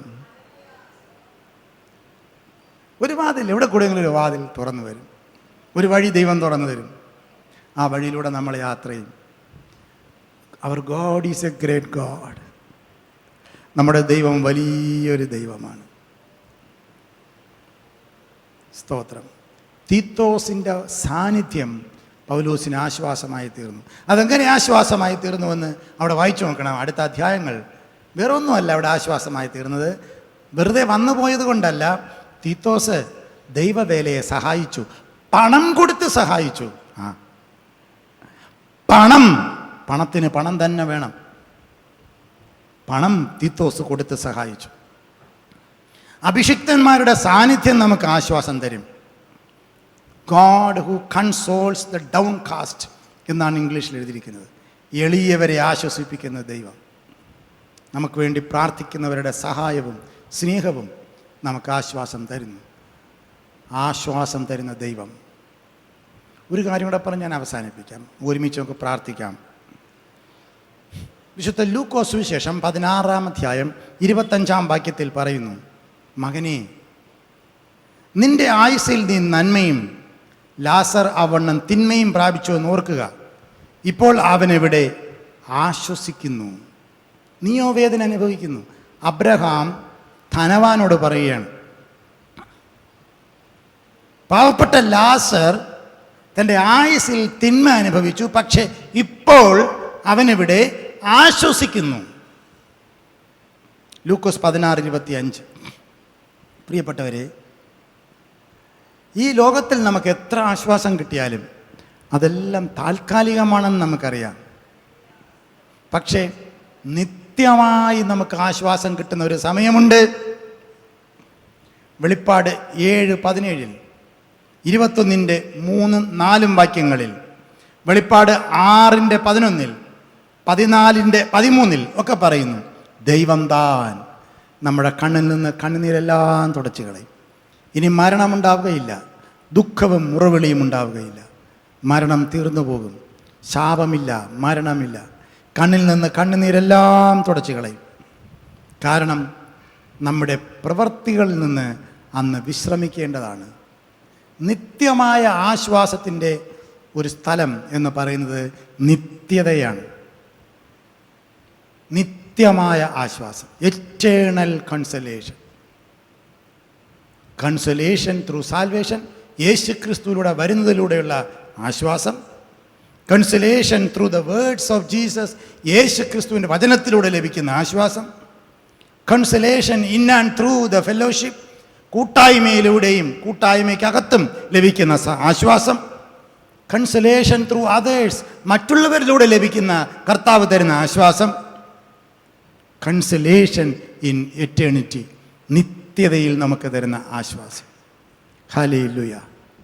കഴിഞ്ഞ ദിവസം ഒരുപാട് പേര് എന്നെ വിളിച്ചും മെസ്സേജ് അയച്ചും ഒക്കെ പറഞ്ഞു, കേരളത്തിൽ അറിയപ്പെട്ട പ്രസിദ്ധനായ അനുഗ്രഹിക്കപ്പെട്ട ദൈവദാസൻ ഡോക്ടർ KP യോഹന്നാൻ തിരുമേനി കാലം ചെയ്തു, അന്തരിച്ചു, ആക്സിഡൻറ്റിൽ മരിച്ചു, തൻ്റെ 74-ാമത്തെ വയസ്സിൽ എന്നൊക്കെ പറഞ്ഞു.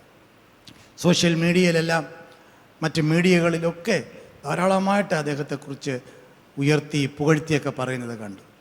കഴിഞ്ഞ കുറേ നാളുകളായിട്ട് അദ്ദേഹത്തെ എത്രത്തോളം ഉപദ്രവിക്കാമോ അത്രത്തോളം ഉപദ്രവിച്ചാണ് പറഞ്ഞുകൊണ്ടിരുന്നത്. മരിച്ചു കഴിഞ്ഞപ്പോൾ എല്ലാവരും തിരിഞ്ഞു. അതാണ് ലോകം. ചിലരൊക്കെ അങ്ങ് സങ്കടപ്പെട്ട് സംസാരിക്കുന്നത് കണ്ടു. എനിക്കൊരു സങ്കടവും തോന്നിയില്ല.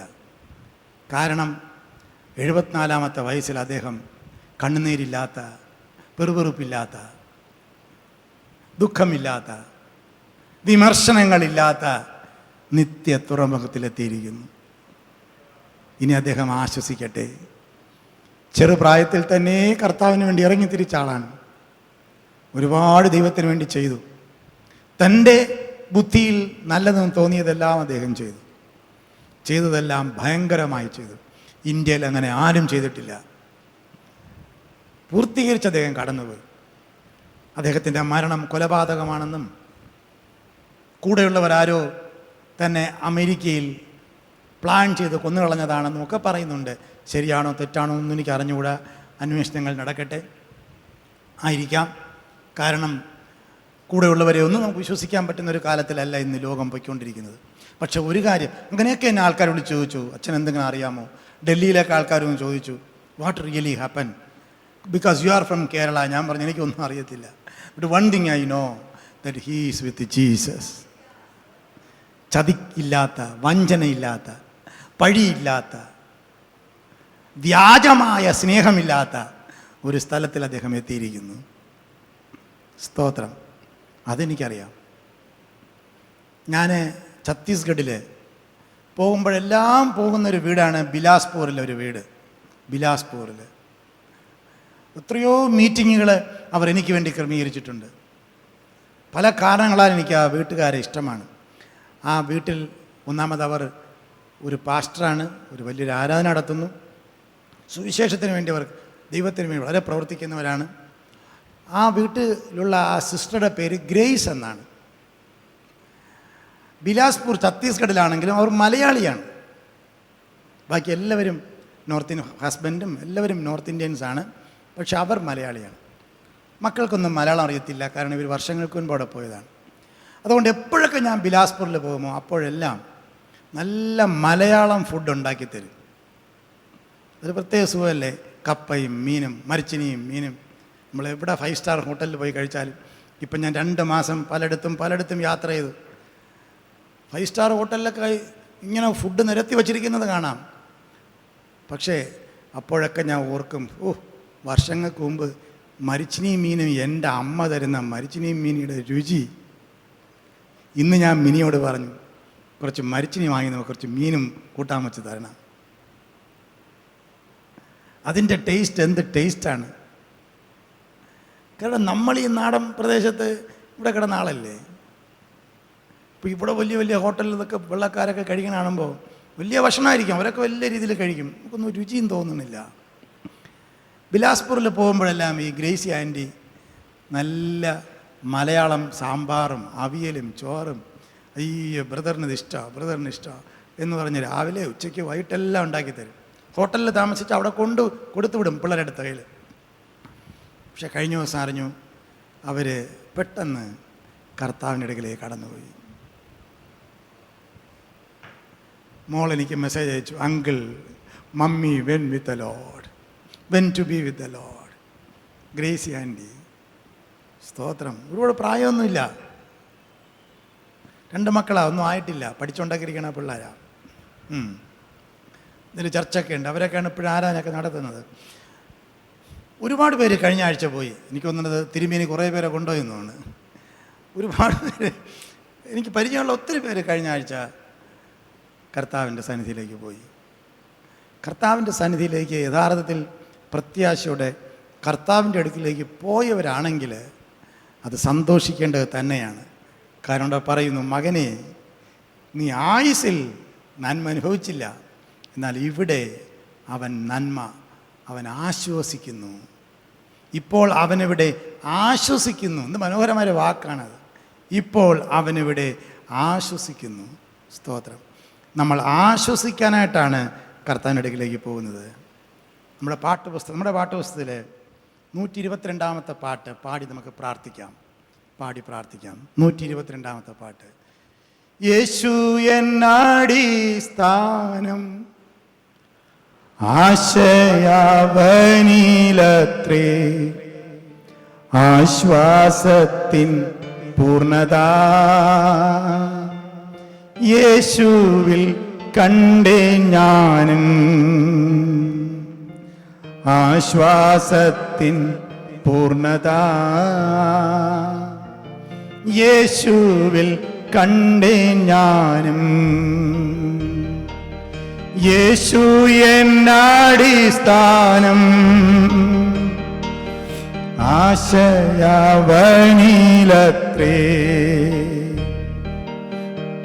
ശ്വാസത്തിൻ പൂർണ്ണത യേശുവിൽ കണ്ടേ ഞാൻ. ആശ്വാസത്തിൻ്റെ പൂർണ്ണത നമ്മൾ കാണുന്നത് യേശു. നമുക്ക് എല്ലാവർക്കും എഴുന്നേറ്റ് നിന്ന് നമുക്ക് ഈ 2 വരികൾ പാടി പ്രാർത്ഥിക്കാം. പരിശുദ്ധാത്മാവിടെ വ്യാപരിക്കുന്നു. ആശ്വാസത്തിൻ്റെ പൂർണ്ണത യേശുവിൽ ഞാൻ കണ്ടു. ആമേൻ. ആശ്വാസത്തിൻ്റെ പൂർണ്ണത ഞാൻ യേശുവിൽ കണ്ടു. കാണാത്ത ആരെങ്കിലും ഉണ്ടെങ്കിൽ യേശു നിങ്ങളെ വിളിക്കുകയാണ്. ഇന്ന് ഈ പ്രഭാതത്തിൽ വിളിക്കുകയാണ്, വരിക. യേശു നിങ്ങൾക്ക് ആശ്വാസം തരും. അധ്വാനിച്ച് ഭാരം ചുമക്കുന്നവരെ എൻ്റെ അടുക്കൽ വരുവിൻ, ഞാൻ നിങ്ങൾക്ക് ആശ്വാസം തരും. Hallelujah. Thank you Jesus. Lord we worship you. യേശു എന്നടിസ്ഥാനം ആശയവനിലത്രേ, ആശ്വാസത്തിൻ പൂർണ്ണത യേശുവിൽ കണ്ടേ ഞാനും, ആശ്വാസത്തിൻ പൂർണ്ണത യേശുവിൽ കണ്ടേ ഞാനും. ലോകം എനിക്കു വൈരി, രോഗം എന്നെ പിടിച്ച ശോകം എന്തേ നീക്കാതിൽ ഏതും ഭയപ്പെടാനാ ശോകം എന്തേ നീക്കാതിൽ ഏതും ഭയപ്പെടാനാ വൻപിച്ച ലോകത്തീരാ കമ്പം തീരുവോളവും മുൻപും പിൻപും ആയവൻ അൻപോടെ നീ നടത്തും മുൻപും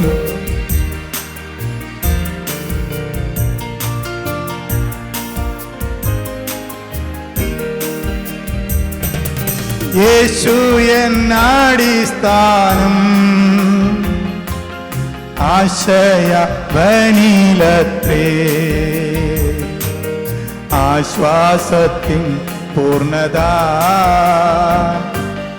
യേശുവിൽ കണ്ടേ ഞാൻ ആശ്വാസത്തിൻ പൂർണ്ണത ഓ യേശുവിൽ കണ്ടേ ഞാനും.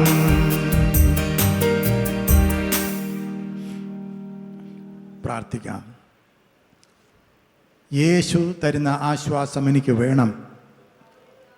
യേശുവിൽ ഞാൻ വിശ്വസിക്കുന്നു. യേശു എൻ്റെ ഹൃദയത്തിലേക്ക് വരണം, വന്ന് വാഴണം.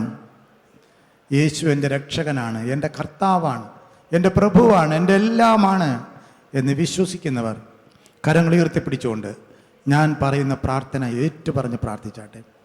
കരങ്ങൾ ഉയർത്തിപ്പിടിച്ചുകൊണ്ട് യേശു തരുന്ന ആശ്വാസത്തിൽ വിശ്വസിക്കുന്ന എല്ലാവരും, സ്നേഹവാനായ ദൈവമേ, അങ്ങയുടെ പുത്രനായ യേശു ക്രിസ്തുവിലൂടെ എനിക്ക് ലഭിക്കുന്ന ആശ്വാസത്തിനായി ഞാൻ സ്തോത്രം ചെയ്യുന്നു.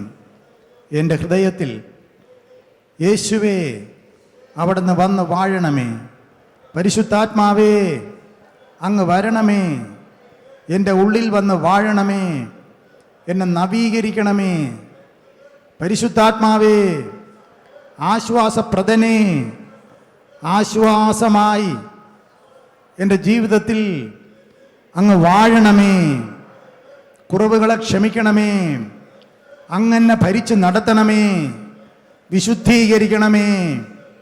യേശു എൻ്റെ രക്ഷകനാണ്, യേശു എൻ്റെ കർത്താവാണ്.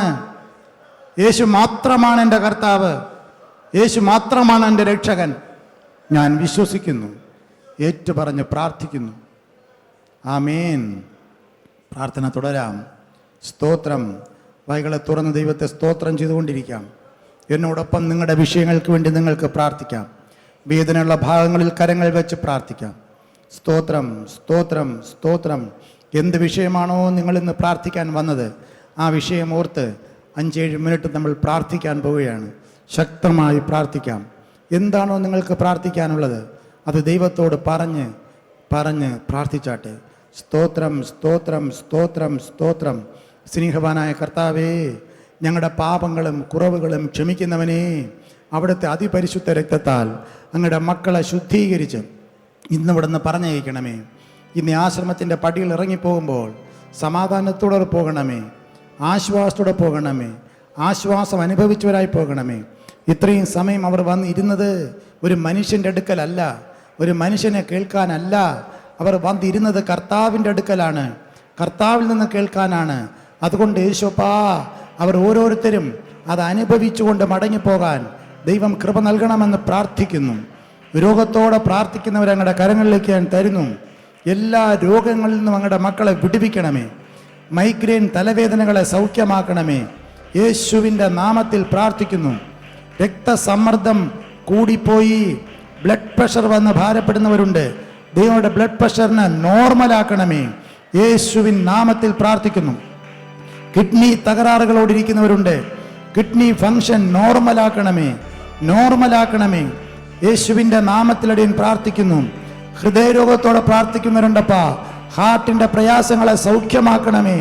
യേശുവിൻ നാമത്തിൽ, യേശുവിൻ നാമത്തിൽ അങ്ങനെയുള്ളവരെ തൊട്ട് സൗഖ്യമാക്കണമേ എന്ന് പ്രാർത്ഥിക്കുന്നു. അപ്പാ, അപ്പാ ലിവർ രോഗികളായി പ്രാർത്ഥിക്കുന്നവരുണ്ടപ്പാ, അങ്ങവരെ സൗഖ്യമാക്കണമെന്ന് പ്രാർത്ഥിക്കുന്നു. ലിവർ രോഗികളെ സൗഖ്യമാക്കണമേ. യൂട്രസ് സംബന്ധമായ രോഗത്താൽ പ്രാർത്ഥിക്കുന്നവരുണ്ടപ്പാ, പലവിധമായ രോഗത്തോടെ ഇന്ന് കടന്നു വന്നവരിൽ യൂട്രസ് സംബന്ധമായ രോഗത്തോടെ സൗഖ്യത്തിന് വേണ്ടി പ്രാർത്ഥിക്കുന്നവരുണ്ട്. യേശുവേ യേശുവേ നിലവിളിക്കുന്നവരുണ്ട്. അവരെ തൊട്ട് സൗഖ്യമാക്കണമേ യേശു ക്രിസ്തുവിൻ നാമത്തിൽ. അങ്ങനെയുള്ളവർക്ക് വേണ്ടി പ്രാർത്ഥിക്കുന്നു. ആർത്രൈറ്റിസ് ബാധിച്ച് ഭാരപ്പെടുന്നവരുണ്ട് കർത്താവേ, അങ്ങ് അവരെ സൗഖ്യമാക്കണമെന്ന് പ്രാർത്ഥിക്കുന്നു യേശുവിൻ്റെ നാമത്തിൽ. യേശുവിൻ്റെ നാമത്തിൽ പലതരം അലർജികളാൽ പ്രാർത്ഥിക്കുന്നവരുണ്ട്. യേശുവിൻ്റെ നാമത്തിൽ അലർജികൾ മാറിപ്പോകാൻ പ്രാർത്ഥിക്കുന്നു. സ്പോണ്ടലൈറ്റിസിനാൽ പ്രാർത്ഥിക്കുന്നവരുണ്ട്. യേശുവിൻ നാമത്തിൽ ആ വേദനകൾ മാറിപ്പോകട്ടെ. ഇപ്പോൾ തന്നെ ആ വേദനയുള്ള ഭാഗങ്ങളിൽ ഞങ്ങളുടെ കരം വയ്ക്കണമപ്പാ. സൈനസ് ഇൻഫെക്ഷൻ വന്നിട്ട് എത്രയോ നാളായി ഭാരപ്പെട്ട് പ്രാർത്ഥിക്കുന്നവരുണ്ട്. അവരെ സൗഖ്യമാക്കണം കർത്താവേ. ക്യാൻസർ രോഗത്തോടിരിക്കുന്നവർക്ക് വേണ്ടി പ്രാർത്ഥിക്കുന്നവരുണ്ട്. യേശു ക്രിസ്തുവിൻ നാമത്തിൽ അങ്ങനെയുള്ള രോഗങ്ങൾ ഈ നിമിഷം തന്നെ അതിൻ്റെ ശക്തി നിർവീര്യമായി പോകാൻ പ്രാർത്ഥിക്കുന്നു. അത് നിർവീര്യമായി പോകട്ടെ യേശുവിൻ നാമത്തിൽ. ഡയബറ്റീസ് വർദ്ധിച്ചിട്ട് അയ്യോ രോഗത്തോടെ പ്രാർത്ഥിക്കുന്നവരുണ്ട്. അവരെ തൊട്ട് സൗഖ്യമാക്കണമേ ഇപ്പോൾ തന്നെ. അങ്ങനെ വിവിധങ്ങളായ രോഗത്തോടെ ആരെല്ലാം പ്രാർത്ഥിക്കുന്നുവോ അവരുടെ മേൽ അങ്ങയുടെ ആണിപ്പഴുതുള്ള കരം വച്ച് അവരെ സൗഖ്യമാക്കണമപ്പാ. സൗഖ്യത്തോടെ ഇന്ന് മടങ്ങിപ്പോകണമെന്ന് അപേക്ഷിക്കുന്നു കർത്താവേ. കുഞ്ഞുങ്ങളില്ലാതെ പ്രാർത്ഥിക്കുന്നവരുണ്ട്. വിവാഹം കഴിഞ്ഞ അനേക വർഷങ്ങളായി അയ്യോ ഒരു പൈതലില്ലാതെ പ്രാർത്ഥിക്കുന്നു. അവർക്ക് വേണ്ടി പ്രാർത്ഥിക്കുകയാണ്. ദൈവം അവർക്ക് വേണ്ടി പ്രവർത്തിക്കണമേ യേശുവിൻ നാമത്തിൽ. ഇന്ന് മടങ്ങി പോകുമ്പോൾ ദൈവം അവരെ തൊട്ടുവെന്ന് ഹന്നയുടെ ദൈവം, ഞങ്ങളുടെ ദൈവം, ഹന്നയുടെ ദൈവം എൻ്റെ പ്രാർത്ഥന കേട്ടു എന്ന് പറയാൻ ദൈവം അവർക്ക് വേണ്ടി പ്രവർത്തിക്കണമെന്ന് അപേക്ഷിക്കുന്നു. സ്തോത്രം സ്തോത്രം. പൈശാചിക ശക്തികളിൽപ്പെട്ടിരിക്കുന്നവരുണ്ട്. പല കാരണങ്ങളാൽ അങ്ങനെയുള്ള പൈശാചിക കെട്ടുകൾ അഴിഞ്ഞു പോകാൻ പ്രാർത്ഥിക്കുകയാണ്. ദുഷ്ട സ്വപ്നങ്ങൾ കണ്ട് നിലവിളിക്കുന്നവർ, ആമേൻ. ക്ഷുദ്രപ്രയോഗങ്ങളിൽ ഇരകളായി പോയവർ, ക്ഷുദ്രപ്രയോഗങ്ങൾ യേശു ക്രിസ്തുവിൻ നാമത്തിൽ കത്തിച്ചാമ്പലാകട്ടെ യേശുവിൻ നാമത്തിൽ. അടിക്കടി നഷ്ടങ്ങൾ വരുന്നവരുണ്ടപ്പാ. അനാവശ്യമായ നഷ്ടങ്ങൾ വരുന്നു. പെട്ടെന്ന് നഷ്ടങ്ങൾ വരുന്നു. അങ്ങനെയുള്ളവർക്ക് വേണ്ടി അടിയൻ മുട്ടിപ്പായി പ്രാർത്ഥിക്കുന്നു. അനാവശ്യമായ ഒരു നഷ്ടങ്ങളും അവർക്ക് വരരുതെന്ന് പ്രാർത്ഥിക്കുന്നു യേശുവിൻ്റെ നാമത്തിൽ. അങ്ങനെയുള്ള കുടുംബങ്ങളിൽ ദൈവശക്തി ഇപ്പോൾ തന്നെ ഇറങ്ങണമേ. അറുക്കാനും മുടിക്കാനുമല്ലാതെ കള്ളൻ വരുന്നില്ല. ആ ശക്തി അവരെ ഭവനത്തിൽ നിന്ന് മാറിപ്പോകട്ടെ in the name of Jesus. സ്തോത്രം. കുടുംബത്തിലെ വഴക്കുകൾ മാറാൻ വേണ്ടി പ്രാർത്ഥിക്കുന്നു. മുഖത്തോട് മുഖം നോക്കിയാൽ കുടുംബത്തിൽ വഴക്കാണ്. അങ്ങനെയുള്ള സ്വഭാവങ്ങൾ കുടുംബത്തിൽ നിന്ന് മാറിപ്പോകാൻ പ്രാർത്ഥിക്കുന്നു. കുടുംബത്തിൽ ആരെങ്കിലും എന്തെങ്കിലും കാരണങ്ങൾക്ക് ലഹരി പദാർത്ഥങ്ങൾക്ക് അടിമപ്പെട്ടിരിക്കുന്നെങ്കിൽ വിടുതൽ കൊടുക്കണമപ്പാ. മദ്യപാനത്തിന് അടിമപ്പെട്ടിരിക്കുന്നുണ്ടെങ്കിൽ വിടുതൽ കൊടുക്കണമേ. മയക്കുമരുന്നിന് അടിമപ്പെട്ടിരിക്കുന്നവർക്ക് വിടുതൽ കൊടുക്കണമേ. എത്രയോ നാളായി പ്രാർത്ഥിക്കുന്നു അപ്പാ. ഒരു വിടുതൽ കൊടുക്കുകയില്ലയോ എന്ന് ചോദിക്കുന്നോപ്പാ. അങ്ങനെയുള്ള മക്കൾക്ക് വേണ്ടി പ്രവർത്തിക്കണമപ്പാ. ഇന്ന് ഈ പ്രഭാതത്തിൽ യേശുവിൻ്റെ നാമത്തിൽ ഞങ്ങൾ പിന്നെയും പ്രാർത്ഥിക്കുകയാണ് അപ്പാ. ദാസന്റെ കണ്ണ് യജമാനന്റെ കയ്യിലേക്കും ദാസിയുടെ കണ്ണ് യജമാനത്തിയുടെ കയ്യിലേക്കും എന്ന പോലെ കൃപ ചെയ്യുവോളം ഞങ്ങൾ അങ്ങിലേക്ക് നോക്കിക്കൊണ്ടിരിക്കുന്നു അപ്പാ. അങ്ങല്ലാതെ ഞങ്ങൾ എവിടേക്ക് പോകാനപ്പാ? അതുകൊണ്ട് അവിടെ നിന്ന് അത്ഭുതം പ്രവർത്തിക്കണമേ പിതാവേ. അവിടെ നിന്ന് പ്രവർത്തിക്കണമേ. എല്ലാ അഡിക്ഷൻസും മാറട്ടെ. എല്ലാ മയക്കുമരുന്നിന് അടിമകളായിരിക്കുന്ന സ്വഭാവങ്ങൾ ഈ നിമിഷം ആ മക്കളിൽ നിന്ന്, മുതിർന്നവരിൽ നിന്ന്, ആരിൽ നിന്നാണോ മാറേണ്ടത് ഈ നിമിഷം എടുത്തു കളയണമേ. ആ പൈശാചിക ശക്തി അവരിൽ നിന്ന് മാറിപ്പോകാൻ പ്രാർത്ഥിക്കുന്നു. സ്തോത്രം. കുഞ്ഞുങ്ങൾക്ക് വേണ്ടി പ്രാർത്ഥിക്കുന്ന ഒരുപാട് മാതാപിതാക്കൾ ഇവിടെ ഉണ്ട്. അപ്പോൾ അവർക്ക് വേണ്ടി പ്രാർത്ഥിക്കുകയാണ്. കുഞ്ഞുങ്ങളുടെ വിദ്യാഭ്യാസത്തിന് വേണ്ടി പ്രാർത്ഥിക്കുന്നവരുണ്ട്. ഒരു ജോലി കിട്ടാൻ പ്രാർത്ഥിക്കുന്നവരുണ്ട്. കുഞ്ഞുങ്ങളുടെ അനുസരണ സ്വഭാവത്തിന് വേണ്ടി പ്രാർത്ഥിക്കുന്നവരുണ്ട്. ഒരു വിവാഹം നടക്കാൻ പ്രാർത്ഥിക്കുന്നവരുണ്ട്. ദൈവം അവർക്ക് വേണ്ടി പ്രവർത്തിക്കണമേ യേശുവിൻ നാമത്തിൽ അവരുടെ ജീവിതത്തിൽ അത്ഭുതം നടക്കട്ടെ കർത്താവേ. Thank you Jesus. യേശുവേ നന്ദി അപ്പാ. നന്ദിയോടെ സ്തോത്രം. ഈ പുതിയ മാസത്തിൽ, അടുത്ത മാസത്തിൽ പുതിയ ക്ലാസ്സുകളിലേക്ക് പ്രവേശിക്കുന്ന കുഞ്ഞുങ്ങൾക്ക് വേണ്ടി പ്രാർത്ഥിക്കുന്നു. പുതിയ ക്ലാസ്സിലേക്ക് പ്രവേശിക്കുന്ന കുഞ്ഞുങ്ങൾ ദൈവം അത്ഭുതം പ്രവർത്തിക്കണമേ. അവർക്ക് നല്ല ഒരു അഡ്മിഷൻ കൊടുക്കണമെന്ന് പ്രാർത്ഥിക്കുന്നു. അവർ പ്രതീക്ഷിക്കുന്നതിനേക്കാൾ അത്ഭുതകരമായി അവർക്ക് നല്ല അഡ്മിഷൻ കൊടുത്ത് സഹായിക്കണമേ. ഇനിയും റിസൾട്ടിന് വേണ്ടി കാത്തിരിക്കുന്നവർക്ക് നല്ല റിസൾട്ടുകൾ കൊടുക്കണമേ. യേശുവിൻ നാമത്തിൽ അപേക്ഷിക്കുന്നു. ഒരു ജോലിക്ക് വേണ്ടി പ്രാർത്ഥിക്കുന്നവരുണ്ട് കർത്താവേ, നല്ല ജോലി കൊടുത്ത് സഹായിക്കണമെന്ന് പ്രാർത്ഥിക്കുന്നു. ഒരു ട്രാൻസ്ഫറിന് വേണ്ടി പ്രാർത്ഥിക്കുന്നവരുണ്ട് കർത്താവേ. ജോലി സ്ഥലത്തുണ്ടാകുന്ന പ്രശ്നങ്ങൾ മാറാൻ പ്രാർത്ഥിക്കുന്നവരുണ്ട്. അനാവശ്യമായ സ്ട്രെസ് കൊണ്ട്, അനാവശ്യമായ കേസുകൾ, വ്യവഹാരങ്ങൾ, അങ്ങനെയുള്ള പ്രതിസന്ധികൾ ഇരിക്കുന്നവർക്ക് വിടുതൽ കൽപ്പിക്കണമെന്ന് പ്രാർത്ഥിക്കുന്നു. അവർ ജോലി ചെയ്യുന്ന സ്ഥലത്ത് ഭയങ്കരമായ ടെൻഷനോടെ പ്രാർത്ഥിക്കുന്നവരുണ്ട്. ഇവിടെ അവരുടെ മേൽ ദൈവശക്തി നിറങ്ങണമേ. നാളെ അവർ ജോലി സ്ഥലത്ത് പോകുമ്പോൾ ഒരു വ്യത്യസ്തത അനുഭവിക്കട്ടെ. യേശുവിൻ നാമത്തിൽ അടിയനെ അപേക്ഷിക്കുന്നു കർത്താവേ. ഒരു ഭവനം പണിക്ക് വേണ്ടി പ്രാർത്ഥിക്കുന്നവരുണ്ട്. ലോണിന് വേണ്ടി അപ്ലൈ ചെയ്ത് പ്രാർത്ഥിക്കുന്നവരുണ്ട്. ലോൺ അടയ്ക്കാൻ നിവൃത്തിയില്ലാതെ പ്രാർത്ഥിക്കുന്നവരുണ്ട്. യേശുപ്പ, അവരുടെ ജീവിതങ്ങളിൽ അത്ഭുതം നടക്കണമെന്ന് അപേക്ഷിക്കുന്നു. സ്തോത്രം, സ്തോത്രം, സ്തോത്രം. കുടുംബങ്ങളിലെ തെറ്റിദ്ധാരണകൾ മാറാൻ അടിയൻ പ്രാർത്ഥിക്കുന്നു. സംശയങ്ങൾ, കുടുംബത്തിലെ സംശയങ്ങൾ മാറട്ടെ, തെറ്റിദ്ധാരണകൾ മാറട്ടെ, കുടുംബത്തിലെ അകൽച്ചകൾ മാറട്ടെ. അനേക വർഷങ്ങളായി അകന്നിരിക്കുന്ന കുടുംബ ബന്ധങ്ങൾ ശരിയാകട്ടെ യേശുവിൻ്റെ നാമത്തിൽ. എളിയവനെ ആശ്വസിപ്പിക്കുന്ന ദൈവം തീത്തോസിന്റെ വരവിനാൽ ഞങ്ങളെ ആശ്വസിപ്പിച്ചു എന്ന് പറയുന്നത് പോലെ അവരുടെ കുടുംബ ബന്ധങ്ങളിൽ ആശ്വാസം വരട്ടപ്പ. എളിയവനെ ആശ്വസിപ്പിക്കുന്ന ദൈവമേ, അകൽച്ചകൾ മാറി ആശ്വാസം വരട്ടെ യേശുവിൻ്റെ നാമത്തിൽ. കുടുംബങ്ങൾക്ക് വേണ്ടി പ്രാർത്ഥിക്കുന്നോപ്പാ. സാമ്പത്തിക ഞെരുക്കങ്ങളിൽ പ്രാർത്ഥിക്കുന്ന ഒരുപാട് പേരുണ്ട്. കടഭാരങ്ങളോടെ പ്രാർത്ഥിക്കുന്നവരുണ്ട്. അവരുടെ മേൽ ഉള്ള സാമ്പത്തിക ഞെരുക്കങ്ങളിൽ നിന്നൊരു വിടുതൽ ദൈവം നൽകണമെന്ന് യേശു ക്രിസ്തുവിൻ്റെ നാമത്തിൽ അടിയൻ അപേക്ഷിക്കുന്നു, പ്രാർത്ഥിക്കുന്നു കർത്താവേ. അയൽക്കാരിൽ നിന്ന് പ്രശ്നങ്ങൾ അനുഭവിക്കുന്നവരുണ്ട്. അപ്പം അയൽക്കാരിൽ നിന്ന് നിന്റെ വശത്ത് 1000 പേരും നിന്റെ വലത്ത് വശത്ത് 10,000 പേരും വീഴും, എങ്കിലും അത് നിന്നോട് അടുത്ത് വരികയില്ലെന്ന് പറഞ്ഞിരിക്കുന്നല്ലോ. നിനക്കെതിരെയുള്ള ഒരു ആയുധവും ഫലിക്കുകയില്ലെന്ന് പറഞ്ഞിരിക്കുന്നല്ലോ. സ്തോത്രം. ഒരു സൈന്യം എൻ്റെ നേരെ പാളയമിറങ്ങിയാൽ ഞാൻ ഭയപ്പെടുകയില്ലെന്ന് എഴുതിയിരിക്കുന്നല്ലോ. ആ വചനം പടി കർത്താവേ. അങ്ങയുടെ മക്കളുടെ മേലുള്ള എല്ലാ പോരാട്ടങ്ങളെയും മാറ്റാൻ പ്രാർത്ഥിക്കുന്നു. അയൽക്കാർ സ്നേഹമുള്ളവരായി തീരണമേ, സ്നേഹമുള്ളവരായി തീരണമേ, നല്ല അയൽക്കാരായി മാറണമേ. അസൂയയുടെ ആത്മാവ് മാറിപ്പോകട്ടെ. അസൂയയുടെ ആത്മാവ്, തമ്മിലുള്ള അകൽച്ചയുടെ ആത്മാവ് മാറിപ്പോകാൻ പ്രാർത്ഥിക്കുന്നു. സ്തോത്രം, സ്തോത്രം, സ്തോത്രം. വായ്കളെ തുറന്ന് നമുക്ക് കർത്താവിന് സ്തോത്രം ചെയ്യാം. നമ്മുടെ പ്രാർത്ഥനകളും യാചനകളും കർത്താവ് കേട്ടിരിക്കാൻ സ്തോത്രം ചെയ്യാം. എല്ലാ വായ്കളെയും തുറന്ന് സ്തോത്രം, സ്തോത്രം, സ്തോത്രം, സ്തോത്രം, സ്തോത്രം. Hallelujah, hallelujah. കർത്താവേ, ആത്മീയ വളർച്ചയ്ക്കായി പ്രാർത്ഥിക്കുന്ന ഒരുപാട് പേരുണ്ട്. അവരുടെ ആത്മീയ വളർച്ചയ്ക്ക് വേണ്ടി ഞങ്ങൾ പ്രാർത്ഥിക്കുന്നു. ഇന്ന് വന്നതുപോലെയല്ല, അടുത്ത ദിവസങ്ങളിൽ കൂടുതൽ ആത്മീയ വളർച്ച ഉണ്ടാകാൻ അപേക്ഷിക്കുന്നു കർത്താവേ. പ്രാർത്ഥനാ ജീവിതത്തിൽ മാറ്റമുണ്ടാകണം, ഉപവാസ ജീവിതത്തിൽ മാറ്റമുണ്ടാകണം, ബൈബിൾ വായിക്കുന്ന കാര്യത്തിൽ മാറ്റമുണ്ടാകണം. വെളിപ്പാടുകൾ മടക്കി ലഭിക്കട്ടെ. വെളിപ്പാടുകൾ നഷ്ടപ്പെട്ടവർക്ക് വെളിപ്പാടുകൾ തിരികെ വരട്ടെ. In the name of Jesus. Hallelujah. ഒരു ആത്മശക്തി ഞങ്ങളുടെ മക്കളുടെ മേൽ വരട്ടെ. നരിയാണിയോളമല്ല, മുട്ടോളമല്ല, അരയോളമല്ല, നീന്തിയിട്ടല്ലാതെ കടക്കാൻ പറ്റാത്ത അവസ്ഥയിൽ ആത്മാവിന്റെ ശക്തിയിൽ നിയന്ത്രിക്കപ്പെട്ട് നടത്തിയ അതേ അനുഭവത്തിൽ അങ്ങയുടെ മക്കൾ മടങ്ങി വരേണ്ടതിന് പ്രാർത്ഥിക്കുന്നു.